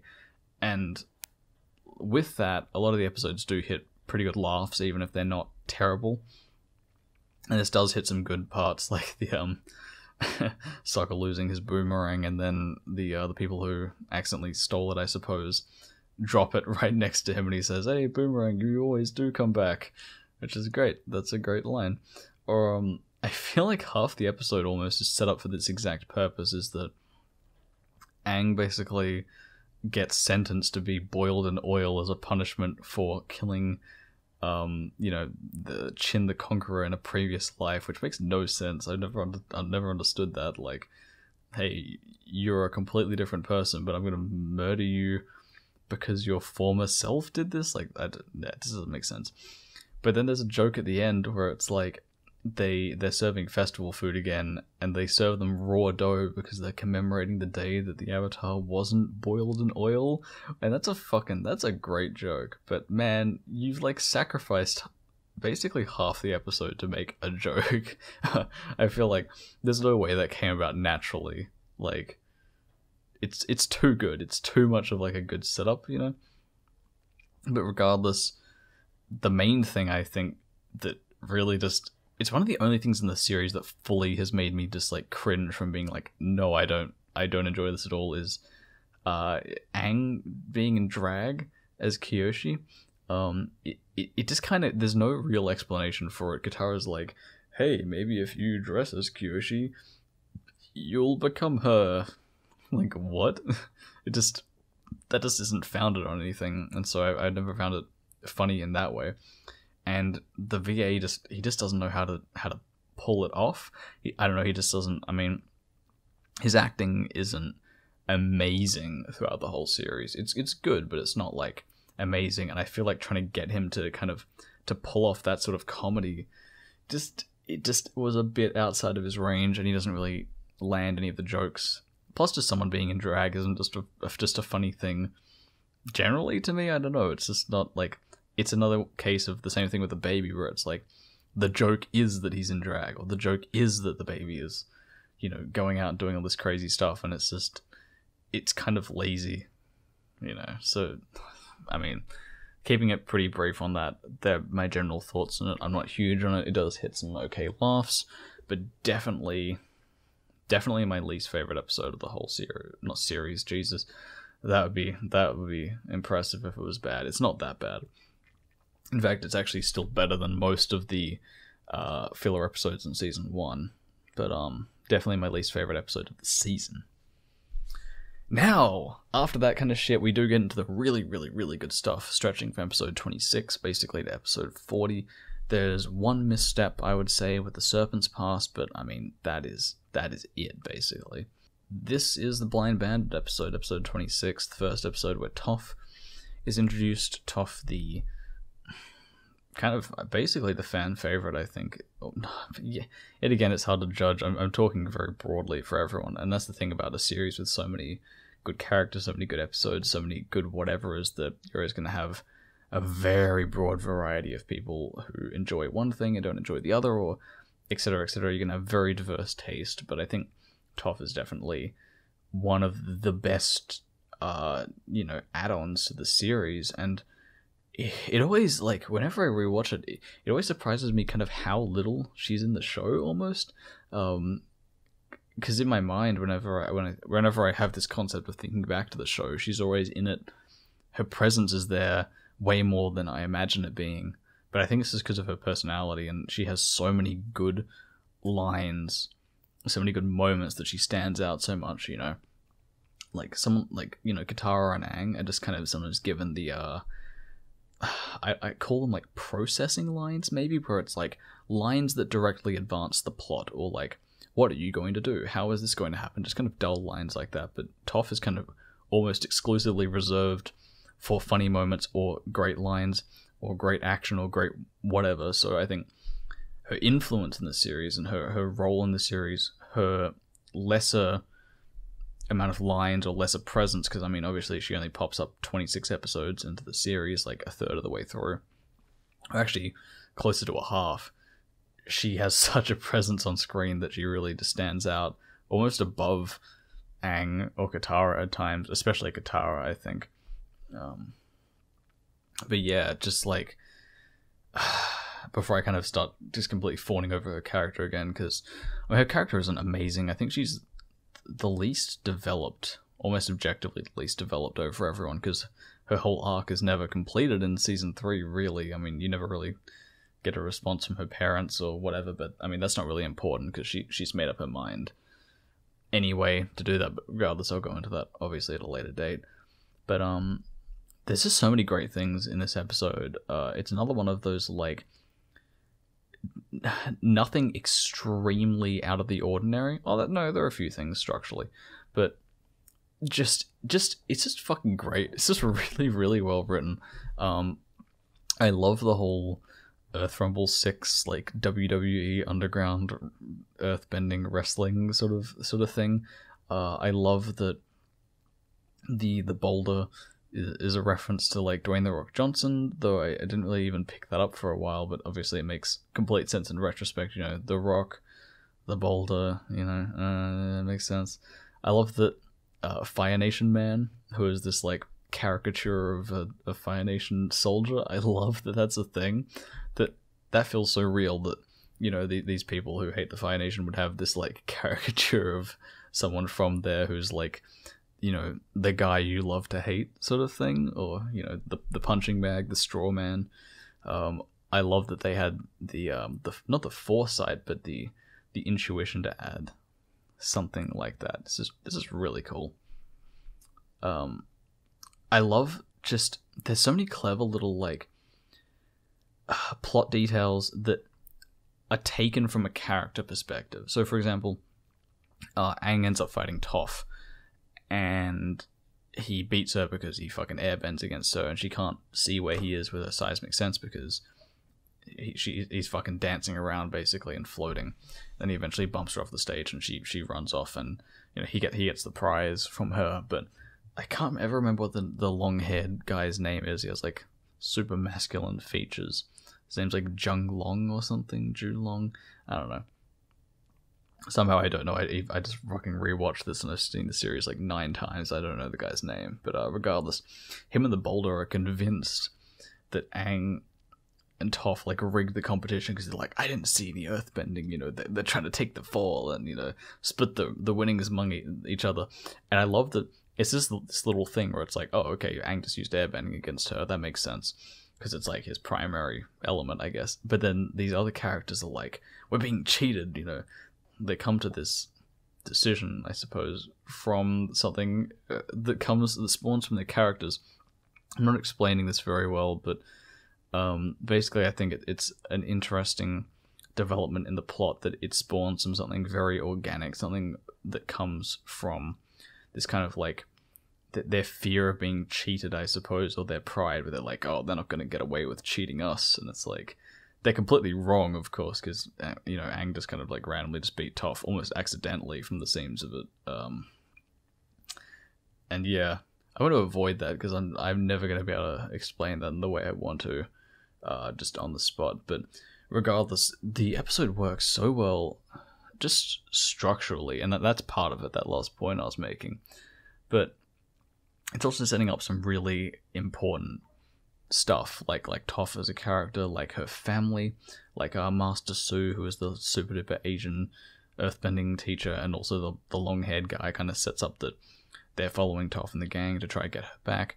Her family is super controlling, kind of Toph's lifestyle, how her earthbending works, like the seismic sense stuff, and all that, which is pretty cool. As a whole, there's like a bunch of really, I'd call them iconic lines from the series, like, you know, when Katara's like walking out of this earthbending place and she's like eyeing off these guys, and then, you know, Sokka walks out and he just says "Water Tribe style" and then just leaves. It's like, hey, that's great. Or basically any line from the boulder. Yet again, it's a case of like his character isn't overused and he isn't really used again in the series, but when he's on screen, it's just great. Every line he delivers is great, and it's just, hey, he just works so perfectly inside the episode. I also just got to give credit that the animation in this episode, particularly for the fight with Toph, well, actually both the fights with Toph, are just fantastic. Like, some of my favorite fighting just in the whole series in general, but also some of the best animation in the series in general. It isn't extremely noticeable because, you know, sometimes when you'll see other actual anime OVAs or whatever bump up the budget so that they have better fight scenes or better whatever, they kind of seem to change art style, and it's kind of noticeable. But with this, it's just more fluid. It's just better animated generally, but it's more subtle than like, oh wow, that's a big budget increase. They've just slid a little bit more money into it, so it just flows better, and I really, really like that. And the whole fight is really just fantastic, and I'll talk about Toph's fighting style in particular a little bit later, because I kind of want to just like finish up just talking about this episode first. But I think just also generally, it's interesting that we start introducing her character basically in her weakest and most like vulnerable state. You know, when we first see her, of course, it's when she's at the Earth Rumble 6 and she's basically crushing everyone.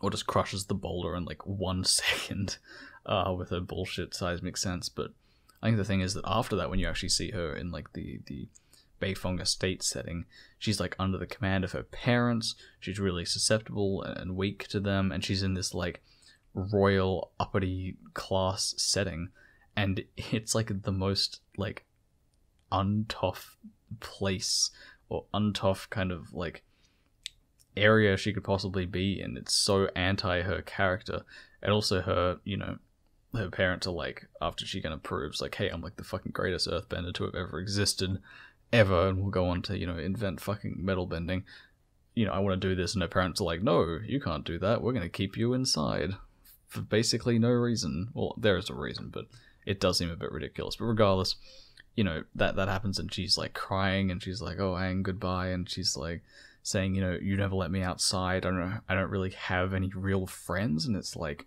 wow, you're like really kind of putting her in this really weak position to start her off with.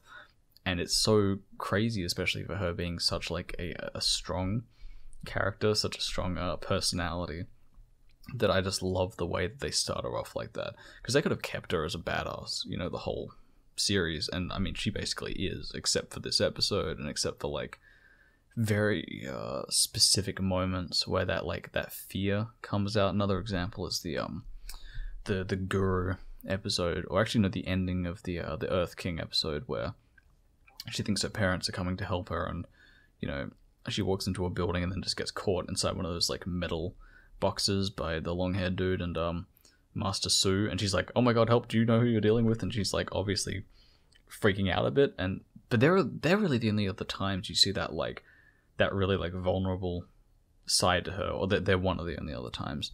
So I love that basically they introduce her in this super weird state, and you never really see her fully compromised like that ever again. And it's just a really cool way to introduce a character, basically, and especially to also create that duality between her like royal life and how she actually wants to be, and how her actual personality is. But yeah, like, it isn't a particularly like artistic episode. You know, it isn't like a Zuko alone or something. It isn't something crazy out of the ordinary. It's just really, really good and really well written as well. So I think that's why. So I think that's why it's kind of. So I think that's kind of why it's a bit of a fan favorite as well. But yeah, I was going to mention something about her fighting style as well. It's interesting to note that I mentioned this previously in the first season podcast thing, but Bagua Zhang is the martial art basis for airbending, and all of the other elements have a martial art that they're based on, which is why they all have a distinct feel to them. You know, they all look different when people are fighting. They also feel different. You know, airbending feels evasive and has lots of like spinning in it, and it looks like airbending. Same way that waterbending looks very like flowing, firebending looks very like fierce, and earthbending looks very heavy and kind of rocky, I guess, and very kind of wooden and slow and powerful.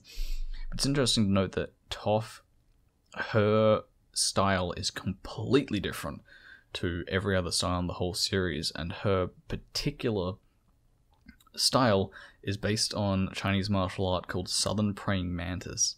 And I think people mostly note, because of how fucking weird it is, how different her actual martial arts style is compared to everyone else. Like, her natural stance is, if you ever look at it, very, very fucking weird. It's like her hands are outstretched and then like pulled backwards. I'm not going to be able to explain this, but like, if you ever see her natural like fighting stance position, it's fucking weird.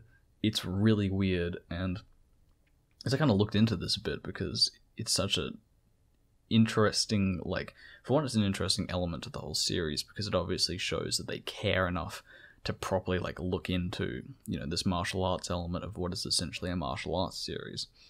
But it's just wonderful how absurdly technically strange the martial art is. And, you know, part of one of the documentaries, I forgot exactly what it's called. I think it's called Avatar Spirits, maybe.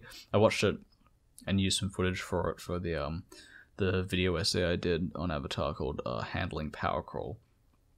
But just watching that, they do cover her style slightly and how they got in this like other martial arts expert that was specifically trained in Southern Praying Mantis, and just like the way you see it in person, just the actual motions of it, it's like it does kind of actually look like a praying mantis over which it is named, and then the southern comes from southern China, I'm guessing, because I think Chinese martial arts are divided into like southern, northern, but regardless, I love that they really had to delve into this crazy little like weird style for this character that's blind, and it perfectly fits her.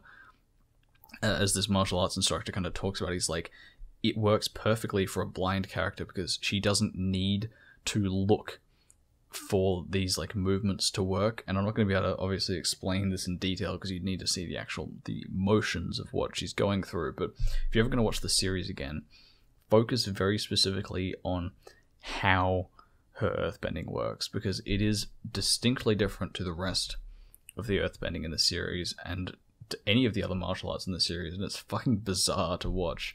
And I really just enjoy the general aesthetic of it all. I can't stress how fucking weird it is. Like, the fighting stance makes almost no sense and perfect sense at the same time. It's like those crazy people who are simultaneously basically geniuses, and they just have that like crazy chaotic way of thinking that simultaneously it makes no sense to anyone but themselves, but they're still able to like kind of get along with it. And that's kind of all I want to say about that, because it only makes sense if you kind of know what I'm referring to visually, and if not, hey, look out for it next time you're watching the series if you ever see it again. Okay, so now we get to basically what is like the episode of the whole season slash series. I don't think that's like too big a call to make. I think this episode, episode 27, Zuko Alone, it's kind of like what I'd say is like the most critically acclaimed episode of the whole series. Like, The Storm is up there, Avatar of the Fire Lord, Crossroads of Destiny is another one, though I'm not like enormous on Crossroads of Destiny. I think it's definitely a weaker episode than this, because Zuko Alone is, I don't know, it might be my favorite episode. I'm so wishy-washy on this, as I mentioned previously. I don't know, I probably have like about 5 or 6 number ones that I just can't, distinguish from each other in terms of how good they are. But I mean, honestly, this episode is just amazing. I mean, visually, plot, writing, just everything. It's just like, it's perfect. It's one of the first 10 out of 10 episodes. I think the other one would be The Storm. I think that's it until this stage. I think this is the, the only other almost perfect episode next to The Storm, until like later on in the series, of course. But I mean, just every single little moment of this episode is basically perfect. And of course, the whole point of this episode is to kind of reveal Zuko's backstory a bit more, really kind of flesh out exactly kind of what happened in his past, but not, well, I say exactly, but honestly, the way they do it is so clever, and it's so revealing without it feeling too, like, bogged down in, like, this is literally what happened to this character, feel sad about his tragic backstory, insert, generic sad music here or something. It's fucking tragic, but it's done in a way that's so, like, respectful to the world that they've created, and it isn't literally just telling us what happened, like I said. But yeah, let's just kind of go through this, like, point for point. There's so many little things here. The first one, of course, is that Zuko passes by these travelers who are pregnant, and he stops because he's kind of considering robbing them, I'm assuming, like he did with being the Blue Spirit. And he stops, and, these people, he sees that they're pregnant, or this woman's pregnant, and kind of goes, okay, now I'm going to stick to, like, my moral fiber and, like, not rob someone like that. And he walks off, but I love that pair of characters, that couple, they come back for the Serpent's Pass episode. They're these characters who have a baby, and, the gang escort them to the Serpent's Pass. And I actually forgot about this, but later on they turn up in City of Walls and Secrets, like episode like 34. And it's funny because Zuko and Iroh meet them again, but Zuko, I guess, just doesn't recognize them, even though he's seen them before. But anyway, just such like a subtle setup like that. Just, these characters don't need to appear either side of that. It's just really clever visual writing. And of course it ties into Zuko's character, where we see, he is hungry, he's starving, he's on the road, he's on his own, he's abandoned. Iroh at this point, he says, I need to be on my own. But he doesn't stoop that low. He does have the moral fiber. He does have a shred of decency in him to not, to rob people who are about to have a child, But regardless, there's another part. I love where these Earth Kingdom soldiers or mercenaries are I don't know, playing some sort of gambling game with dice, and the guy, before he rolls, is hoping for spider snake eyes, which I just... All the puns in the entire series are all animal jokes, basically, because it's all like the crossbreed animals, which is just another one of those, like, lore elements that does come back into play a little bit with Bosco, just the bear, not the platypus bear, not the armadillo bear, not the whatever bear, just the bear. But I love that Snake Eyes has become Spider Snake Eyes. It's not even particularly funny, it just kind of caught me off guard when I was watching it, the jokes I don't really remember as much. Just kind of like, hey, that is funny. That's clever. You tricked me. It's a good one. You pulled a tricky on me. It's a good one. You did it. But in general, I was talking about the Earth Kingdom soldiers, the mercenaries. The moral ambiguity in this episode is fantastic because, of course, Zuko's whole kind of trajectory in the series is to be evil, random asshole with some kind of goofy, funny moments and a tinge of morality to him, like in the Storm, where he kind of goes, yeah, no, let's not pursue the Avatar. My crew are more important than that. Okay, let's go. And this has the same thing, but it's almost fully reversed, where his whole backstory is laid out when you're like, holy shit, you had a horrible childhood, Jesus Christ. And at the same time, these earthbending soldiers, these Earth Kingdom soldiers, are degenerate, like, mercenary thieves who are, like, preying upon these people, and they're just basically bullying these, like, this poor village. I love that there's that role reversal. And I've always loved that within the series, is especially in season 3 when they just rock up in the Fire Nation. The Fire Nation civilians are just like normal people, as you would be. Just because your nation is militaristic and you're attacking people doesn't mean that your citizens aren't normal people. And I love that ambiguity kind of comes across into this, where some Earth Kingdom soldiers, they're on the moral good, of course, because they side with the gang, and they're on that side fighting against the moral evil, the Fire Nation. But of course some soldiers are degenerates, they're thieves, they're scum.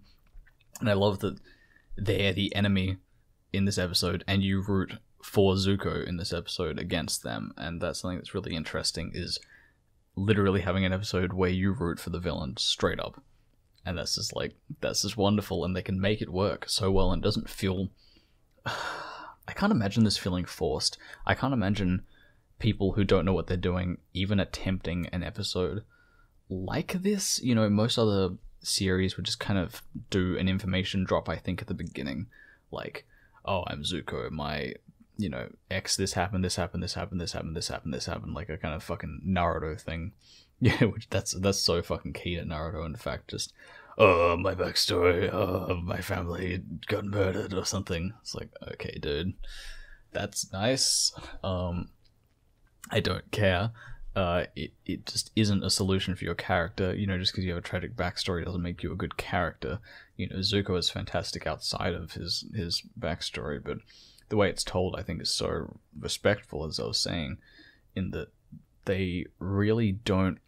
They're not extremely explicit with things, to a kind of fault, in a way. Like, they don't ever really explain within the series, within the show I'm talking, the comics, fucking whatever, I don't even care, but they never really explain what happens to Zuko's mum, or they never really explain what she did exactly. I think they say she performed treacherous acts that night, and I'm assuming that means that she killed Azulon in some way, or helped towards that, though I always got the feeling that Ozai was more directly responsible, but yeah, whatever. But I love that they're so...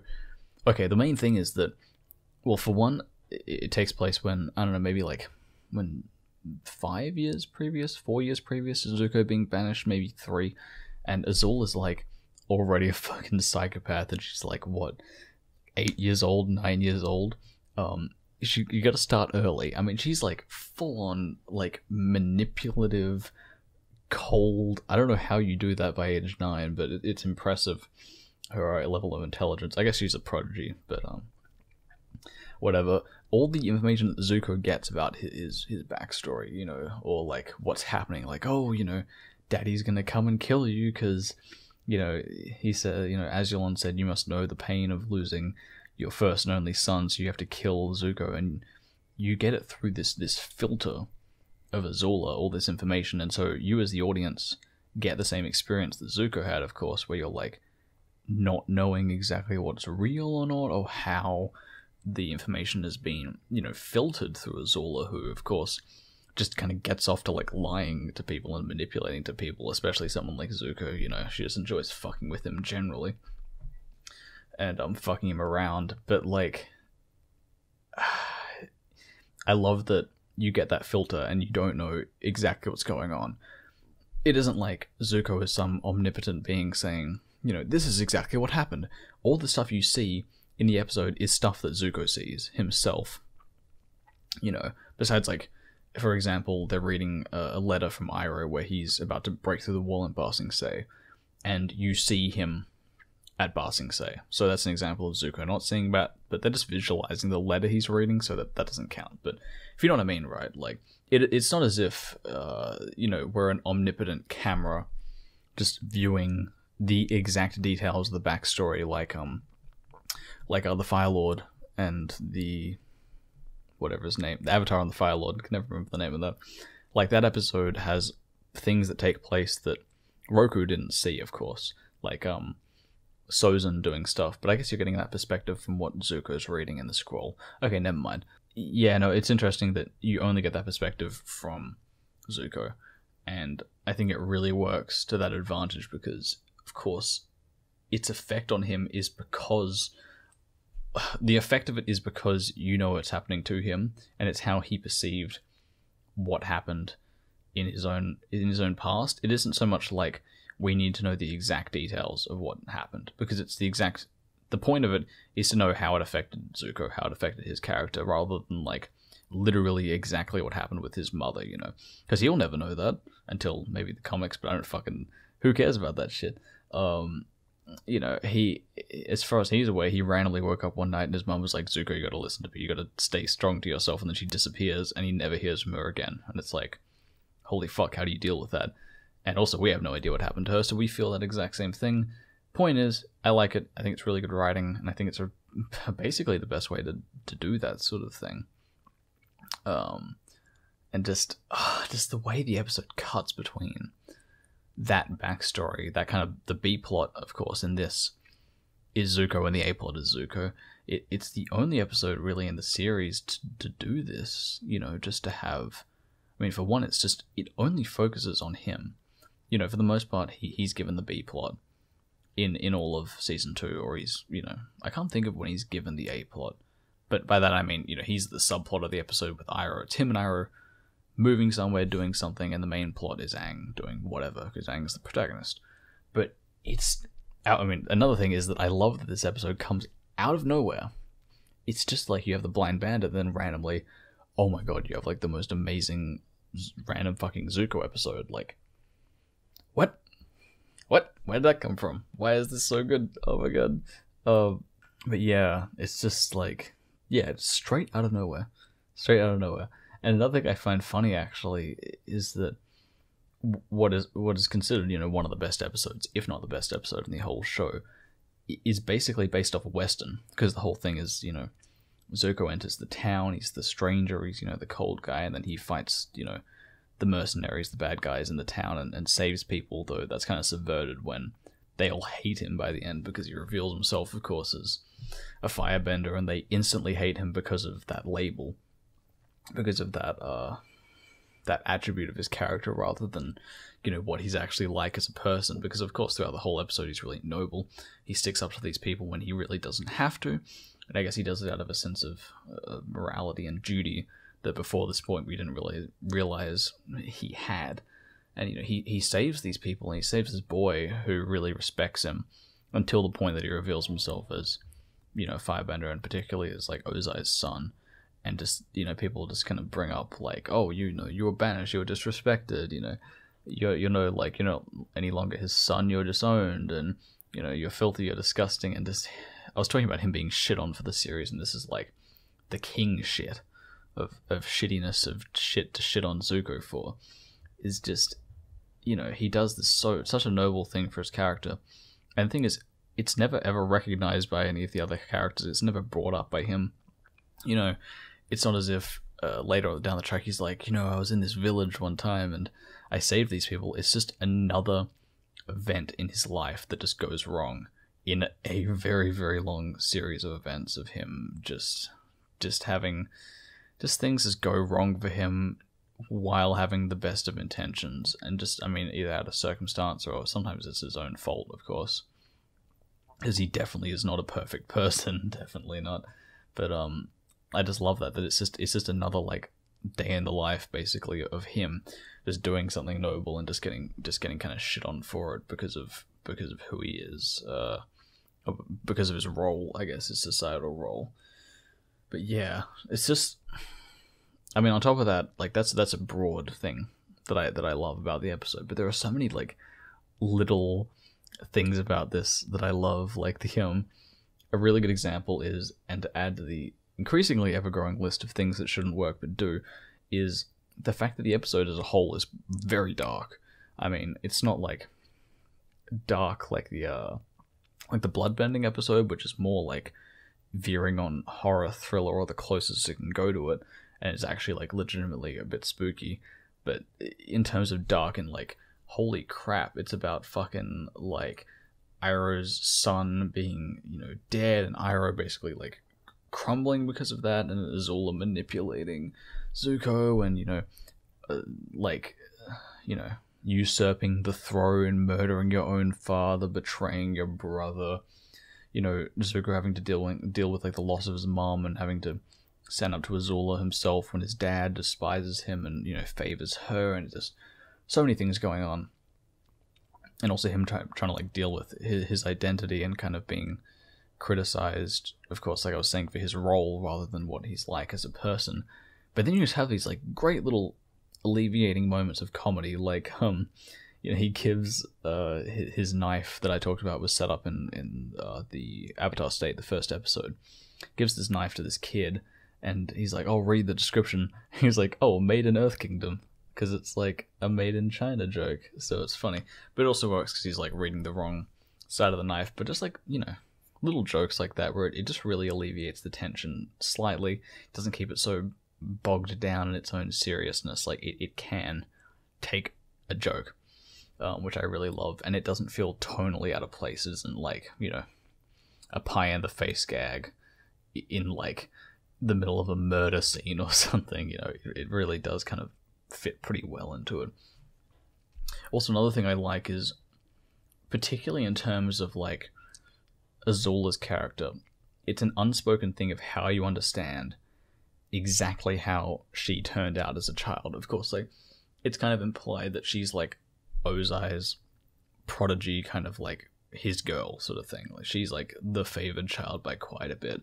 He often spends a lot of time with her from the seams of it, and it has been training her, I guess, or she's being trained by other people, but is obviously far more proficient at firebending than Zuko is, which is the main reason that Ozai likes her. Also because she's a fucking psycho, kind of like he is a little bit. But I love that, because like I was saying, she is the one that relays a lot of information to him, because she's always the one that's more knowledgeable than him. She seems to know what's going on when he doesn't. And there's this point where she's taken his knife, his like switchblade thing that he gives to the kid later. She's taken that, she's playing with it, and then Zuko's like, "Oh, give that back to me," and she's like, "Oh, who's gonna make you, Mom?" And he kind of just looks at her, and there's this moment where he's like, "I can't rely on my mother to do anything for me anymore because she's gone. I don't have that fail-safe." Because previously there's a bunch of great lines from Ursa, Zuko's mom, where she's like like Zul will just be manipulating people, or she'll be doing like puppy dog eyes to her to manipulate her, and she's like, what is wrong with that child? Like, what the fuck? And you feel like she could have at least set her straight slightly, though I always have the feeling that she would have turned out basically the same, simply because Ozai's a much more like dominating force in her life, but she doesn't have that like motherly control. She doesn't have that restriction on her fucking psycho actions, and Zuko doesn't have that fallback. And just in that one moment where she's like, "Hey, who's gonna make you give back this knife, Mom?" Just that one look just basically spells out how his entire childhood worked with her, where he goes, "Shit, I'm completely fucked by this, by my mother leaving. She's like the key piece in all of this working," and you can kind of tell how her full psychopathy or sociopathy was able to cultivate over the years only by Ozai, with no repercussions from her mother or no input from her mother. Because I just love that, and it's such a like, just one look tells you all that you need to know about that entire backstory, exactly how her character came up. And You don't need any more than that. It's just fucking perfect. And that's another thing, is that subtlety in what's literally happening on screen that speaks, bounds and leaps.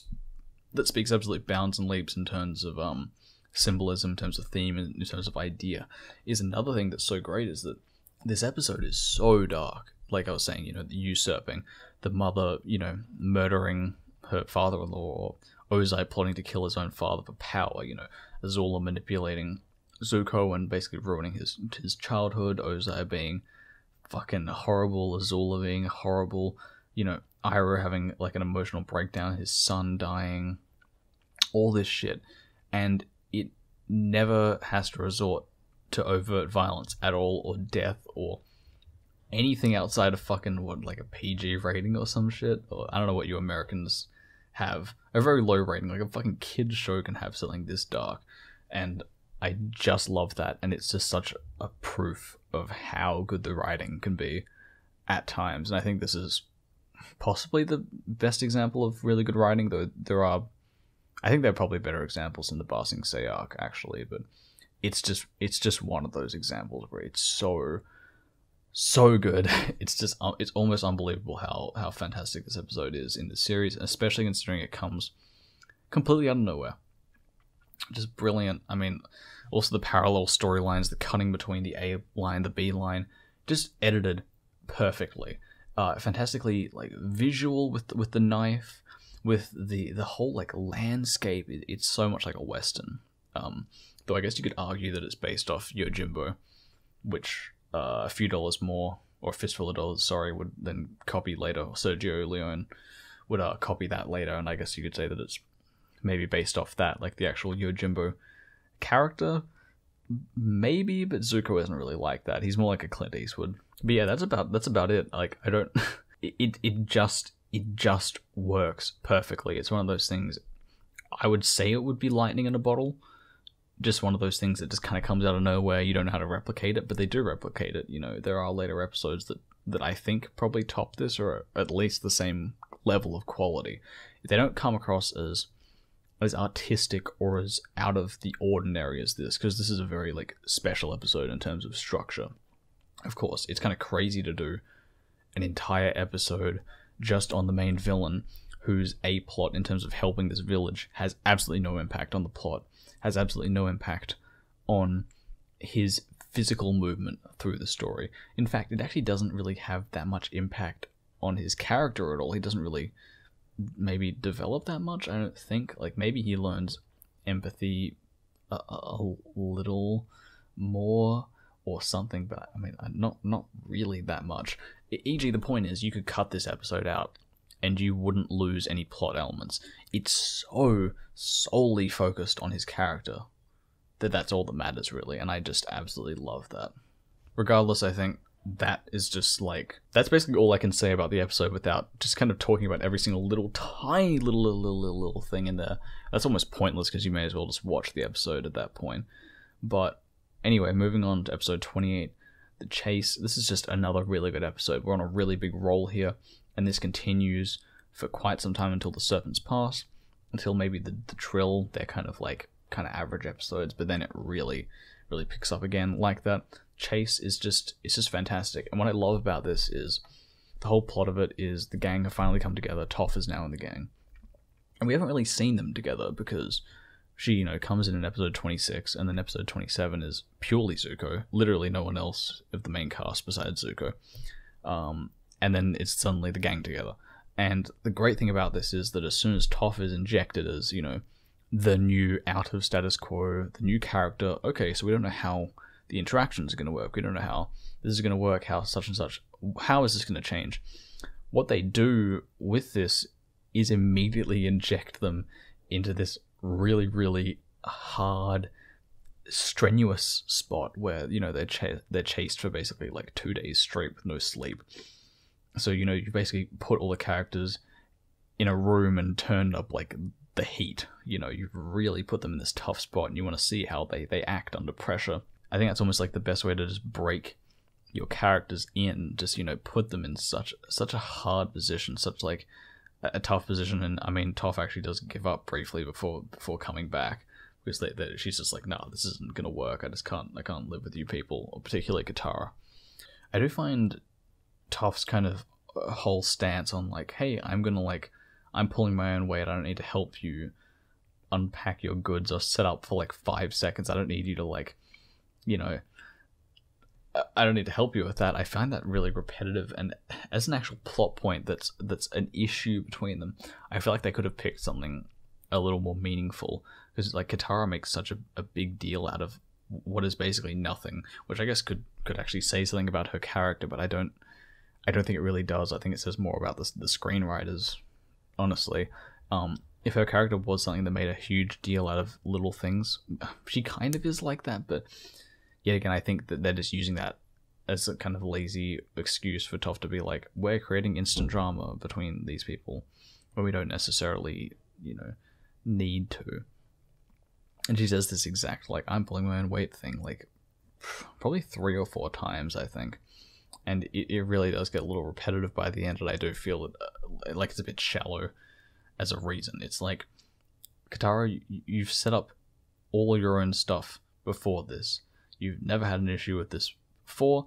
You can all do this in, like, 5 seconds, like, get a campfire together to get food. Toph is almost like she doesn't exist. It isn't a big deal. Though, I mean, her character might find that to be a big deal, but I don't know. I just don't think it's fantastic, and that's pretty much the only kind of downside to this whole episode, because the rest is really, really great. In fact, there's a line pretty quickly after this where, you know, Katara and Sokka and Aang are kind of hypothesizing over who is chasing them, because they're being chased by this, like, mysterious force that somehow keeps on finding them. And they're like, you know, maybe it's Zuko. We haven't seen him since the North Pole. And Toph's like, well, who's Zuko? And they're like, oh, okay, he's you know, etc. This guy and this guy. And I kind of like that, because it's kind of this, like, little jab at some characters' kind of, you know, assumed knowledge of people, which I think happens in some shows. And this is another one that's kind of difficult to explain, or difficult to even find examples of, because it's such, like, a small thing you would almost never think about. But, like, new character joins group or scenario, and it's almost like without seeing it ever happen, they instantly know all the information about something. Actually, the only other example I could think of that's even similar to this within this series is when Toph is like, she's learnt metal bending, and the episode after that, the characters all kind of come together, or she's like in prison with Sokka, and then she like metal bends the door out of the way, and he doesn't act like it's an impressive feat at all, and the gang never talk about how impressive it is. Though I guess it's because the episode immediately after that is like the ending, and then Aang's in a coma for like 6 months or whatever it is. But there's never like that moment of like, holy shit, you can metal bend. It's just kind of like something all the characters are immediately accustomed to, I suppose.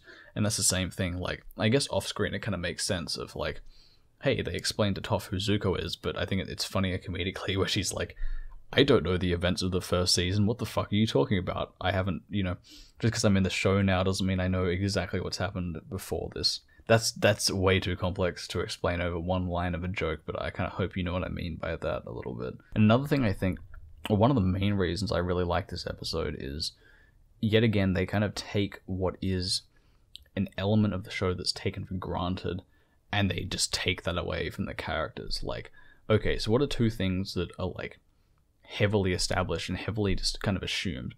Okay, one is that, you know, they're going to be able to travel on Appa, and 2 is that they're able to sleep. You know, 2 main things like you wouldn't even think about, like, oh, you know, I have food and water. What happens if you put your characters in a desert? Okay, I guess they have no food and water. It suddenly becomes a struggle for that. It's something like you would never even think about on a daily basis, or for most of us, I'm assuming, that it isn't a natural thing to think about. It's such a, you know, it's such a key element. It's such a key element to our life, and for them it's like going to bed and sleeping. That's pretty normal for most people, I think. And then, you know, being able to travel around on Appa, which is of course taken away from them again in the middle of the series, only like 2 episodes after this. And, you know, Appa sleeping in midair constantly and just having a hard time like actually keeping up with being awake for like, 24 hours plus, keeping these people awake, keeping these people, traveling and alive. And I just find that really clever that they've just taken that as a writing element, and it just every single episode just has this like fresh injection of some sort of subversion or some sort of writing tool that really just sticks out as like, oh, that's new and different. Oh, okay, so now they're struggling with, they're all really tired and they're really cranky at each other, which means that the interactions are different, they're interesting, and Toph is this new element as well. And oh, okay, shit, okay, it's going to be really hard to travel on Upper. How does that change the circumstances that they're dealing with? How does that change with them fighting? How does this, do this and this and this and this? And I think I just really like that in terms of how it affects the plot. Like, think about what would have happened if Appa hadn't been, stolen or captured after the desert episode. It literally would have been that they went to the desert and they just flew to the fucking, Ba Sing Se. They just flew straight there and then, nothing happened. It would have skipped, basically, a huge arc. It would have skipped the whole Serpent's Pass episode. It would have skipped so much content, and just by creating, oh my god, we can't actually travel out of this desert, we can't travel conveniently anymore, it just totally just completely pulls the rug out from under what is an established norm of the series. And I just find that it's a pretty subtle thing, it's a pretty small thing to do, but just the fact that they do it, just the fact that it keeps it fresh, it just works so well for me. I think the other thing I like really about this is just the fight scene at the end. It's just great. There's a great aspect of characterization in a fight scene here, where Aang kind of goes into this building and the floor has been destroyed. So he's on the second floor. So he runs through the doorway and there's just nothing there. It's just air. And so he's in midair and then he creates his little spinning ball and he's fine, which is an example of him kind of being a trickster like he kind of normally is. Azula runs in after him, almost steps out and falls out into midair, and then she kind of quickly corrects herself and then performs some very, very complex acrobatic maneuver to stop and balance herself. It takes a little while, but she's very, very quick to act, very, very calculating is the thing, and very exactly trained in what to do in that sort of circumstance, if you know what I mean. She instantly kind of goes into that muscular memory of, I need to do this acrobatically, and then she's fine. And then Zuko just fucking runs in and just immediately falls down the hole, spastic he is, and that's kind of him emotionally throwing himself straight into these things and straight into circumstances without thinking, which of course is I guess the main focus of the whole Lake Laogai episode, where he's down in Lake Laogai and he's trying to take Appa, and Iroh turns up and he's like, what are you going to do with a fucking sky bison? Where are we going to put him? You don't think about any of these things. You don't think about the fact that at the end of the Siege of the North episode, where he takes Aang out into the middle of the ice, and then it's he would have literally died if Aang didn't vouch for him and be like, hey, let's take him along and not kill him, and not leave him out here to die, and I love that that's just this that conflict or that characterization of all these people just manifests itself so quickly and in such a little small scale, and just a fight scene. You just get that little moment where the character really affects the fighting style. It really affects how the fight works.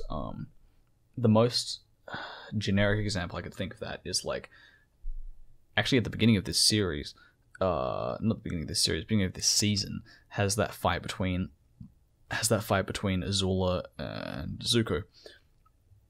And Azula doesn't use firebending for ages, and that's because basically she just keeps on scratching Zuko and fucking around with him to kind of provoke him into anger, because he angers easily, of course, and then she can beat him. Same with Zhao in season 1, Aang manipulates an aspect of his character, his angering easily, and his kind of his brash, broad nature to just kind of destroy everything in his path, and he kind of uses that to kill his own method of transport. He basically makes him light his own boats on fire and fuck himself over completely. So that's a more very plot dependent example of someone using someone's personality against them, but this is such a small one, and I just love how subtle it is. Also, I just love the general plotting of having all these characters from different strands kind of come together, like the fact that Toph randomly meets Iroh in, you know, the middle of nowhere. And I mean, of course, you can go into the minutiae of this in terms of like how unlikely that would be to talk to someone or meet someone there who also happens to be a main character, but like, who fucking cares? Like, you know, also, I give it a pass because the whole theme of the show is like destiny. So you can just use destiny as like a bullshit excuse. But honestly, it doesn't bother me. Some people get really wrapped up in the, what they'd like to call a plot hole, but I mean, honestly, who cares? It's so minor. But I love that these characters all kind of come together from these different strands. Like Toph runs away, and then she meets up with Iroh out of nowhere, and you know, Aang, and then Zuko turns up, and Zuko is out of nowhere, and all of these characters just reunite randomly in this one town almost, and it's such a nice, like, all these little different strands, all these different plots just come together and they crash together in this one moment. And then that kind of accumulates in Azula being like, fuck, I'm out of here, shooting Iroh and then disappearing. And I just love how, you know, Zuko being the extremely turbulent and, well, I mean, basically just turbulent person he is, Iroh was wounded and Katara's like, hey, I can help him, we're totally happy to help him, and he's just like screams at them to leave and is just like freaking out, and it makes sense perfectly for his character to be like that, just to become so protective of, I mean, I would say his replacement father figure, but Ozai was never really a father figure in the first place, so Iroh is basically like the only like family member he can even look up to, or I guess had ever looked up to besides his mother. It's kind of like the replacement everything for him, and so having him be wounded, I mean, it doesn't really impact him fully in the series. It's a minor wound. Generally, like it never has any like long lasting effect. But I just love that he freaks out so much about that, and it's just so destructive to just reject any kind of help and just kind of wallow in his misery like that. So many like character actions that I could see people being like, oh, that's so dumb, why would Zuko not like take like that person's help, like it just doesn't make sense. But it does make perfect sense. It makes perfect sense because it makes no sense. Logically he should have done that, of course, but he's not a logical person. he's the opposite. He's so emotional, and that's what makes that action so good, is that they're able to completely get into his mind in terms of what would happen.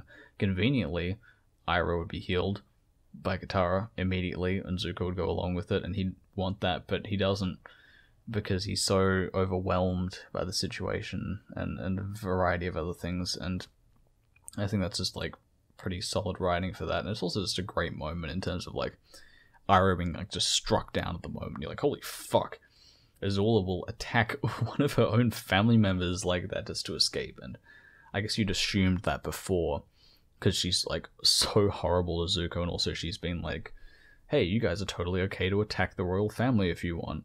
But you really get that like clear-cut example. You wouldn't expect her to do it until she does it, and then you're like, wow, okay, that's pretty impressive. And the other thing is that I kind of talked about how they subvert the norm of character expects that they will be able to sleep, so how about we make it so that they can't sleep the entire day? Let's see how that like plays out in terms of the plot. What I love is that they've kind of done this thing where they've taken away sleep, and then the ending is they're giving sleep. And the last shot, of course, is all the gang just kind of crashing out. Finally, everything's over, they can finally sleep. And there's such a sense of actual, genuine relief when they're crashing, and they play this track called Safe Return that they've played several times. You might know what that track is immediately if you've seen the show or you've heard the soundtrack. But if you hadn't, you'd recognize it even just from watching the show, because they do play it a fair few many times. But it's just such a perfect little like ballad just to end, just that like, we have taken your sleep and now we're giving it back. And the purpose of the whole episode is, we do not have sleep, we need to go to sleep, now we get to go to sleep, is the closer of the episode, as this like ultra broad overarching idea, I guess, or conflict in the episode. I mean, you could say on a more specific level, it is, we need to run away from Azula. Oh, now we need to run away in a more clever way, and we'll, try to deceive her, and then we need to fight her now. And that's more specific. But in terms of the rest of it, is just the characters in their mind the whole time are just like, we want to go to sleep. We want to go to sleep. Something is stopping us from going to sleep. Now we get to go to sleep. It's just great. It's just a little like, we have fully closed everything off, and it's so satisfying because the episode is very kind of fast-paced and relentless. And by the end of it, you do feel the satisfaction genuinely of, it's over. Okay, we can now rest. And I love that. Just having that as the end of the episode as well just works so perfectly. Okay, so now we're at episode 29.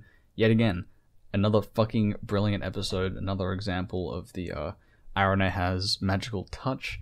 Just a classic from this guy. Just another...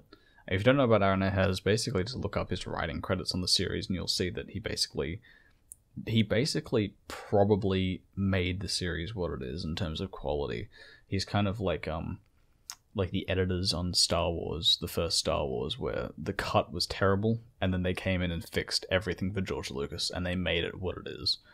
And, I mean, obviously, Bryke had input, but I have a feeling that, Aranehaz really was the one that took it from what would have probably been a pretty all-over-the-place show with some neat ideas and some neat lore and some neat character interactions, and really elevated into something that's very functional.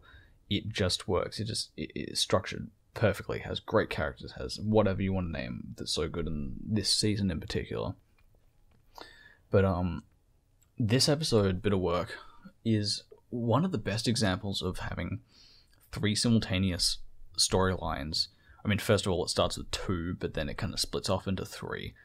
And they're all brilliant, and they all work perfectly. Like, there are some other episodes where it's like, you have 3 subplots, and then 2 of them are good, but then one of them's like, or 2 of them are okay, and then one of them's really good, or, whatever. But this one, just all of them are just great, and they just function so well together. And those storylines, if you're wondering, are Aang trying to learn to earthbend from Toph, and that kind of not really working out for him because he just can't really like stand up and face the earth or the metal, I would say. But it isn't metal, it's rock, because he isn't a metal bender. Haha.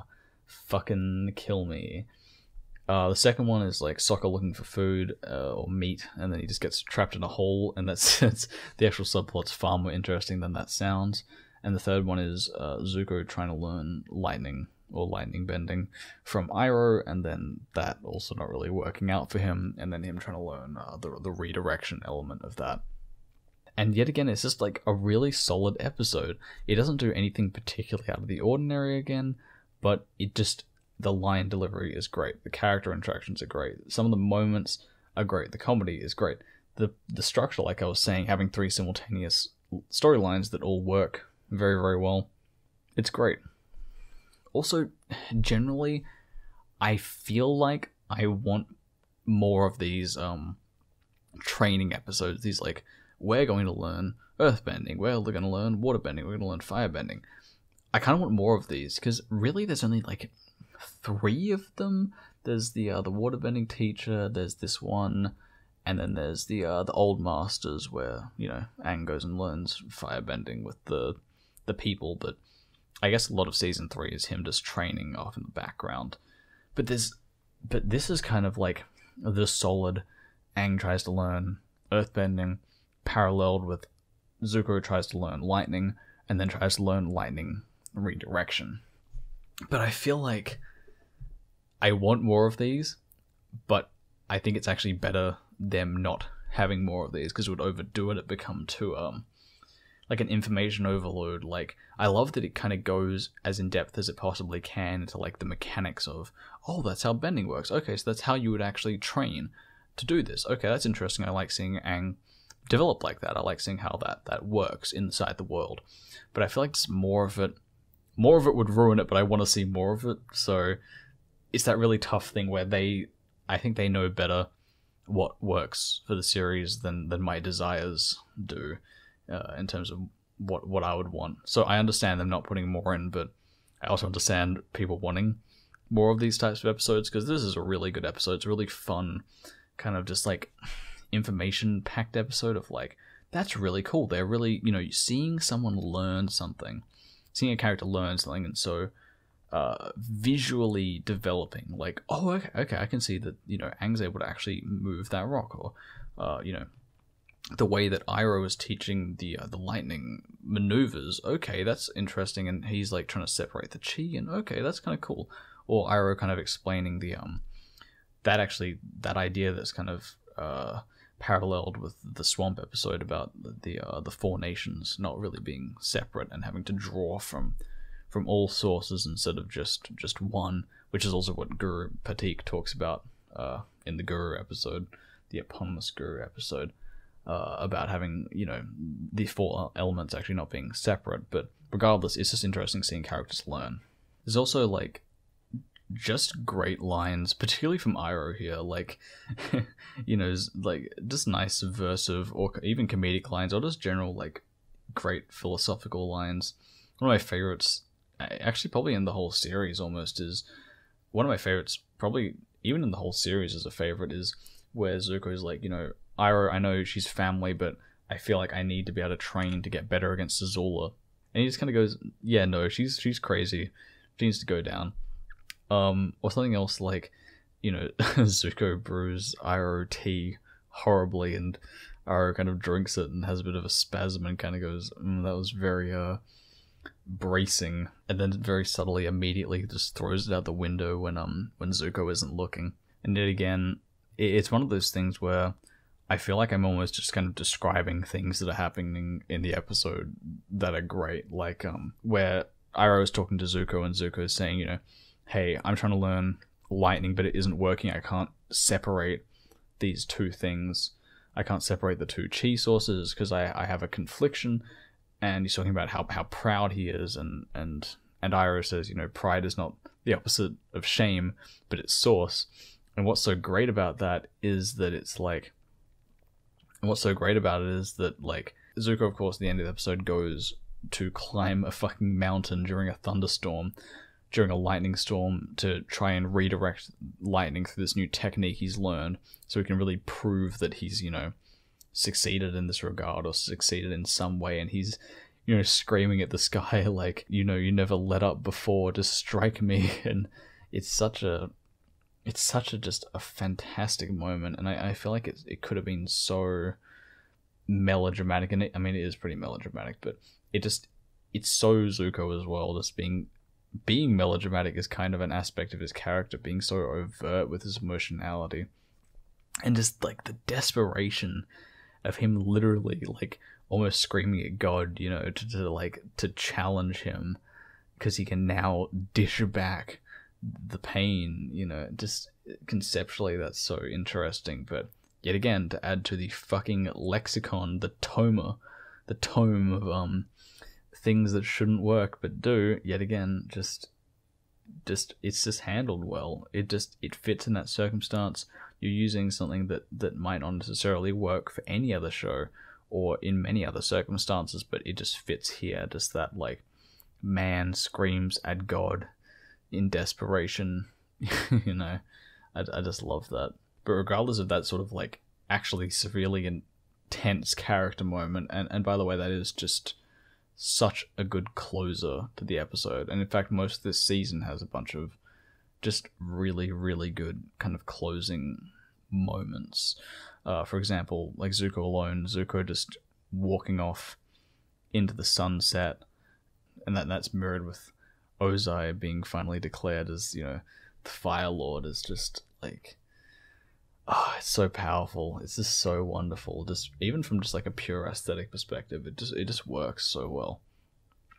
This is another one where it's just, most of the episode is very light and kind of upbeat. You know, even when Iroh is having these serious discussions with Zuko, like, you know, like saying a line like pride is not the opposite of shame, but its source. It's like a serious critique of his character. But what they always do is they kind of keep Iroh upbeat. They kind of keep him able to almost completely wash away any criticism or any harshness or awkwardness that Zuko might lay upon him. So like Zuko might yell at him and do something, and then Iroh just will kind of completely shrug it off.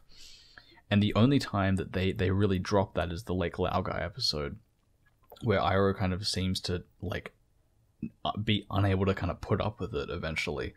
So for example, Zuko was acting really, rudely towards Iroh, and then Iroh just kind of like, we'll just deny it. We'll just kind of not recognize it, we'll just ignore it. And then finally, under the lake, he kind of goes and is very angry at Zuko in his own kind of like pacifist way, where he's just so biting in his criticism and biting in his dialogue, where he's like, and he's so kind of passive aggressive almost in his dialogue, where he's like, oh, what are we gonna do, like, brew the Sky Bison a cup of tea in our apartment? Like, what are you thinking?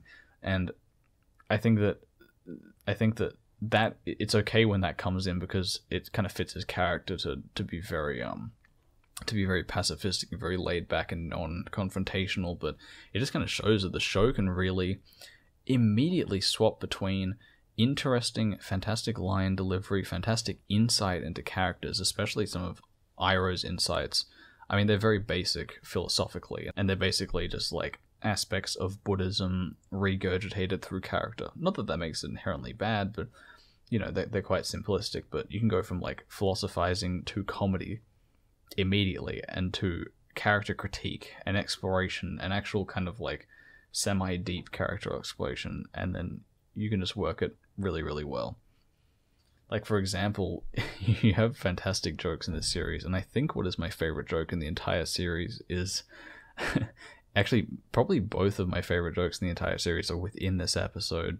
The first one of which is Sokka is stuck in a fucking hole looking for meat, and this little cute little fluffy animal has brought an apple to him, but he can't reach to eat it, so he pulls his boomerang from his backpack and like just drops it on the ground, and then just says, hey, now come back, boomerang. Like, hey, that's funny, because the boomerang isn't going to come back. Do you understand the joke? Do you get it? I feel like BoJack Horseman, trying to explain the joke. But the other one is just Toph using Aang's glider as a walking stick. I don't know, just that visual of her just doing that just fucking is hilarious to me. But it really shows that you can have your cake and eat it too if you handle it correctly, and you can have fantastic character moments, very, very complex and serious character moments, like Zuko on the mountaintop screaming, mixed with fucking Toph using Aang's walking stick as a glider, Toph using Aang's glider as a walking stick. You can have both of these simultaneously in the same episode. Just wonderful. And another one is that, and I'm not sure if this is actually Aranetha's critiquing Bryke. I'm going to go a bit conspiracy theory here, but there's a kind of moment where Sokka's kind of come out of this hole, and he's been in there the whole day, and there's kind of a joke where he's like, oh, if I get out of this hole, I'll become a vegetarian.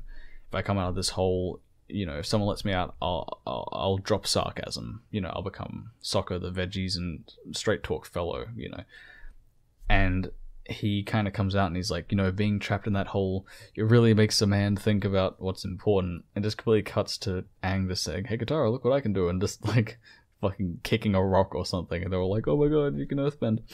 And I'm not sure if this is meant to be, I'm gonna say it is for the sake of conspiracy theoriness and provocativeness, but I'm gonna say that it's Aranetha's kind of critiquing how the underlying kind of complexity, the lore, the themes of the show are being drowned out by like dumb wuxia martial arts action. Like, what dummy people will look for in the show is, oh, it has like cool action, bro. It's like people like shooting fire at each other or something, bro. But it's actually just like, on a character level, can be fantastic at times. And I feel like he would probably push for, especially considering he wrote this episode, especially considering he wrote this episode, and I think that might actually reflect his actual beliefs, though there's actually no proof for anything that I'm saying, so don't take any of that as fact, but I would just find that hilarious, and I could actually see that plausibly being a thing. Okay, we are now at episode 30, The Desert. This is one of my favorite just straight up world building episodes. I talk about like great scenarios and some versions and keeping things fresh a little bit, and this is just another great example of that. I think the setting for this is just so different to the rest of the series. You know, like inside an underground library is just a really interesting idea. The whole internal action inside the library versus the external action with like Toph outside the library trying to keep it from sinking is great. It's a really great play on her blindness. It's a great play on her being blind in sand. I think that's just a really great plot element, is they put her in a desert where they basically nerf her character because, to be fair, her character is really, really overpowered. Her abilities are fucking ridiculous. Being able to sense anything at any point, anywhere, permanently, giving her basically 360-degree vision is insane, on top of the fact that she's like basically the strongest earthbender ever, and they give her wall hacks. Makes her impossibly, ridiculously powerful. But I do like the fact that they put her in this tough position where she can't like see anything in the desert, and you know, she's trying to keep the library up on one hand, and then that directly affects the gang on the inside as the library is sinking, and it's just a really cool scenario. It's really cool to have the library too, with like the fact that it's actually a payoff for where Zhao was in the first season, where he got the information about the sun and about the moon and ocean spirit. It's really cool having the whole planetarium design inside. God, I love everything about the setting of this. I love the fact that like a spirit animal runs the place, like Wan Chi Tong runs the place. It's just great. It's fucking great. It's also notable that this marks the midway change inside the season, and it kind of swaps from being very, very character and expositional focused, like introduces, you know, Azula, Toph, Mei, Ty Lee, the Earthbending guys, Lightning, the Avatar state, Sozin's Comet, introduces the eclipse even in this episode as kind of the whole planetarium thing, and it's also the concept that the eclipse causes firebenders to lose firebending. But the actual focus of the plot after this point is that, like, okay, how do we actually fight the Fire Nation? What are, like, the literal mechanics? How do we, like, do we literally just go up to the Fire Lord's door and knock on and be like, okay, how are we doing this? And I feel like Sokka is kind of like the conduit for this, like, very meta perspective where he's like, guys, are we, like, what are we doing? Because Aang and Katara and Sokka are very, almost, like, laid back in terms of the specific details of how they're going to do it. They're just kind of like, oh, Aang just has to train and then he'll figure it out. But Sokka's really like taking on that role of like the commander and the strategist and saying, no, we don't actually have any idea how we're going to do this. What are you talking about? And I just kind of love that he kind of takes that almost like self-aware perspective of like, okay guys, we need to kick the season into action. We need to do this. Let's go here. I'm going to spend my vacation at the library, you know, like, great line. And just, it really is nice to have an actual character kick the plot into motion. Like, it's like halfway through the season, he kind of checks his watch and is like, I'm bored of not knowing what I'm doing. I'm going to take the initiative and kick the plot into motion and kick, you know, hey, we need to figure out what we're doing. We need to figure out what's going to happen in the third season. Hey, what are we going to do for the third season? We need to figure that one out. I just gotta mention really quickly, there's like, just kind of a weird thing. I mean, generally with Toph, I feel like her whole character, her whole, particularly like the barefooted thing, is probably just someone on the staff having a foot fetish. Like, I just get that vibe. It's the same thing with Tarantino, where you're just kind of like, okay man, we get it. Do you really need to put it in your media? Because there's a very like blatant fetish shot in this where it's basically her feet just like in the center of frame in forward focus, and it's like, okay, that's okay, right? And I would feel like it would be more overt if it wasn't such an integral part of like the mechanics of her character. But you know, I just felt like I had to like mandatorily mention that because it's such an overt thing, and it's such a weird thing, especially for a kids show where you're like, someone's probably getting off to that. Like, Jesus Christ. But yeah, that's all I'm going to mention about that for like the entire series. And I feel like it is so obvious, but I obviously can't like confirm anything. But at the same time, it's like, what else could it possibly be, you know? Anyway, I also want to mention the really obvious just straight up the obvious parallels between the Sandbenders and like the Tusken Raiders in Star Wars. It's almost like their designs are copied directly across. And of course, as I've mentioned before, there are many references to Star Wars just in plot, in terms of the monomyth, in terms of whatever. They're very similar to each other, at least this series and Star Wars. But it's also great to note that the immediate shot after this has like Sokka like tying his shirt around his head for like sun protection, and he looks exactly like Lando Calrissian in Return of the Jedi, just almost exactly. And I'm not sure if that was intentional to have both of those next to each other, but whatever. Even within this series, there are references to Star Wars, like the ending shot is basically the ending shot of Empire, and the shot of Appa returning for the first time from Lake Laogai is basically the shot of the Millennium Falcon coming out of the sun in A New Hope, and tons of other stuff, like just hard to like remember things, but yeah, just so referential to that. Also, I think the like Toph saying, "Oh my god, there it is, there's the library," and then everyone looking and her being like, "Yeah, that's gonna be what it sounds like when you guys actually find it, because, you know, I'm blind." I think that's like the first blind joke, besides the one of the Blind Bandit where Toph gets like the belt dropped on her head that Sokka throws, and I guess she just can't see it with her like seismic sense thing. That kind of starts the trend, and it's weird that the actual blind jokes in the series are so consistently funny, despite it actually basically it just being the same joke over and over and over again, but it's done like it's actually done differently every time. Like for example, there's the whole thing about the library, and she's like, "Oh, you know, I've held books before," and everyone just kind of goes, "Oh, that's right, you're fucking blind." The thing about that joke is that the backbone of it is that she's so able to kind of carry herself as a person that is so easy to forget that she has a fucking complete lack of sight. Like, that's just so interesting that she can't even fucking see, and no one remembers it consistently, because, I mean, she can see seismically, so that's actually probably more helpful than not being able to see visually. But yeah, I love that that's like, I love that an actual just joke completely based on someone's blindness is actually as complex as it is across the entire series. Also, just in general, I kind of like, I like Wan Shi Tong's, like, vocal effect.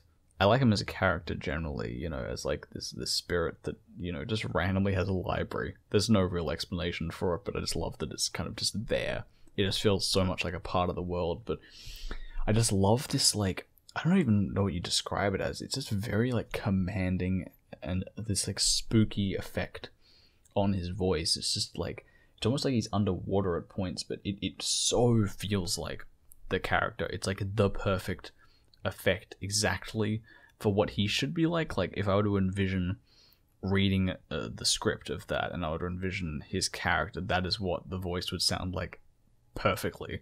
So I really got to give kudos, A, to the voice actor for doing that so well, and then B, for the actual effect they put on it, because oftentimes it'll just be kind of generic vocal effects for some antagonists, for some characters, just like generic, bassy, weird, distorted effect, and it looks like they actually cared to really kind of manufacture something that really worked for the character.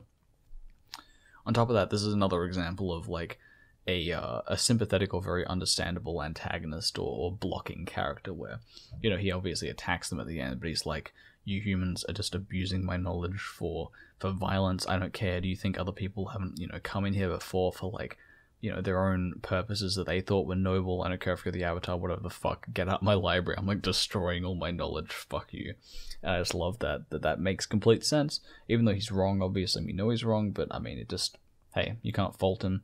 He was just doing what he felt was right, and it kind of makes sense to him. It makes sense with his own internal logic. Hey, it's good writing. Also, this is, like, notably the first reference to the lion turtle, as far as I'm aware, and it's literally, like, Aang opens a book, it's a shot of the lion turtle, and he goes, "Hey, look at this weird lion turtle thing." Like, verbatim, that is what it is. And I love that I love that, but then also I don't, because I know how poorly it's set up later on in the series, and how just complete fucking Deus Ex Machina, it is. And I feel like that's almost a joke at how it just comes out of nowhere. Like, Aang is so, like, hey, look at this, and then it just has no importance to anything for another, like, fucking 30 episodes. Literally 30 episodes. It's like, okay, yeah, I wonder if that is a joke. I really love to know if that was, because, like, it is so brief, and it is so jarring. Like, they're just kind of hanging out, and then Aang's like, look at this. This is a reference to, like, the most obvious foreshadowing ever, but then it isn't even foreshadowing because it's just, like, showing a picture of something that will appear, but then you don't even know exactly what it is, and you're never really going to find out, ever. I think this is, like, one of the strongest episodes for actually developing his character as a strategist, but that's not to really, like, take away from the previous episodes in this season that really set this up, because it's funny to also note that there aren't actually any episodes, obviously specifically dedicated to his character, where it's like the Sokka becomes a strategist episode, you know, whereas like season 3 tries to do that with the sword master, whatever the fuck it's called, that episode, where it's like Sokka's going to become the sword guy, and he's, you know, going to prove he's a good non-bending person who's useful.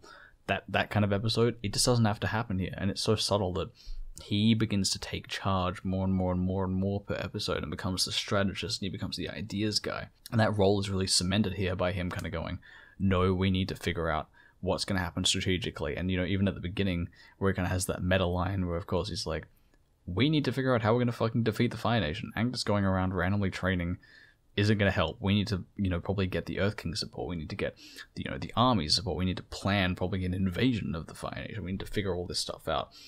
And I love that the kind of the signifier for his character development working is that doesn't feel out of place for his character by this time. It's not as if we're suddenly like, when did Sokka become the strategist? When did this happen? It's like, no, I can see that. That makes sense. He's developed by this point, and it's amazing that that's happened so subtly after, you know, only basically 10 episodes with really not a lot of screen time devoted to that happening. And it's kind of cool that the writers thought that we were kind of ready for his character to take that next step by this stage, like a confidence in their own writing to think that his character was ready for that by this stage, and I just really like that. Also, it's kind of interesting to have the goofball character and the comic relief character become the voice of science and become the voice of reason. You know, he's always like the scientific one. He's always the ideas guy. He's always the skeptic and the cynic and the pessimist. And it's so weird for him to also simultaneously be the wacky one. Like, yet again, into the fucking biblical referential lexicon tomology, the bibliographical meme of fucking things that shouldn't work but actually do is that, you know. It shouldn't work. His character shouldn't work. It shouldn't make sense. The development should feel weird. But it doesn't, and it does work. Now, I'm going to end here 10 episodes into a 20 episode season, e.g. halfway through, because I feel like this has gone on long enough for like a single session. I'm not sure actually how many hours this is at this point, but I'm also getting a little bit tired and my voice is getting a little sore. And to be honest, I don't think I can handle 6 hours straight of this. Plus, I think it's a bit better to actually break it off here, and I was considering this at the beginning, but I didn't want to mention this, but I am going to break this off halfway through because it also works actually thematically almost. Like I mentioned for the beginning of this episode, the desert. The series actually does take a different tone in this 2 halves. The second half is definitely more plot-based. The first half is definitely more character and expositional. It has more plot than the first season, but it's still definitely more character-based than the second season of this book. Plus, doing it in 2 parts means that I make more money and I get more views, which is beneficial to me, but that's not the reason I'm doing it. It's totally artistic integrity. I don't know why I said that like that. I'm actually breaking it into 2 parts for completely logistical reasons. But regardless, there'll be a link in the description for when that second part comes out. There's also a link in the description, of course, for the first part of this. And yeah, that's about it. Have a wonderful day, and I bid you farewell.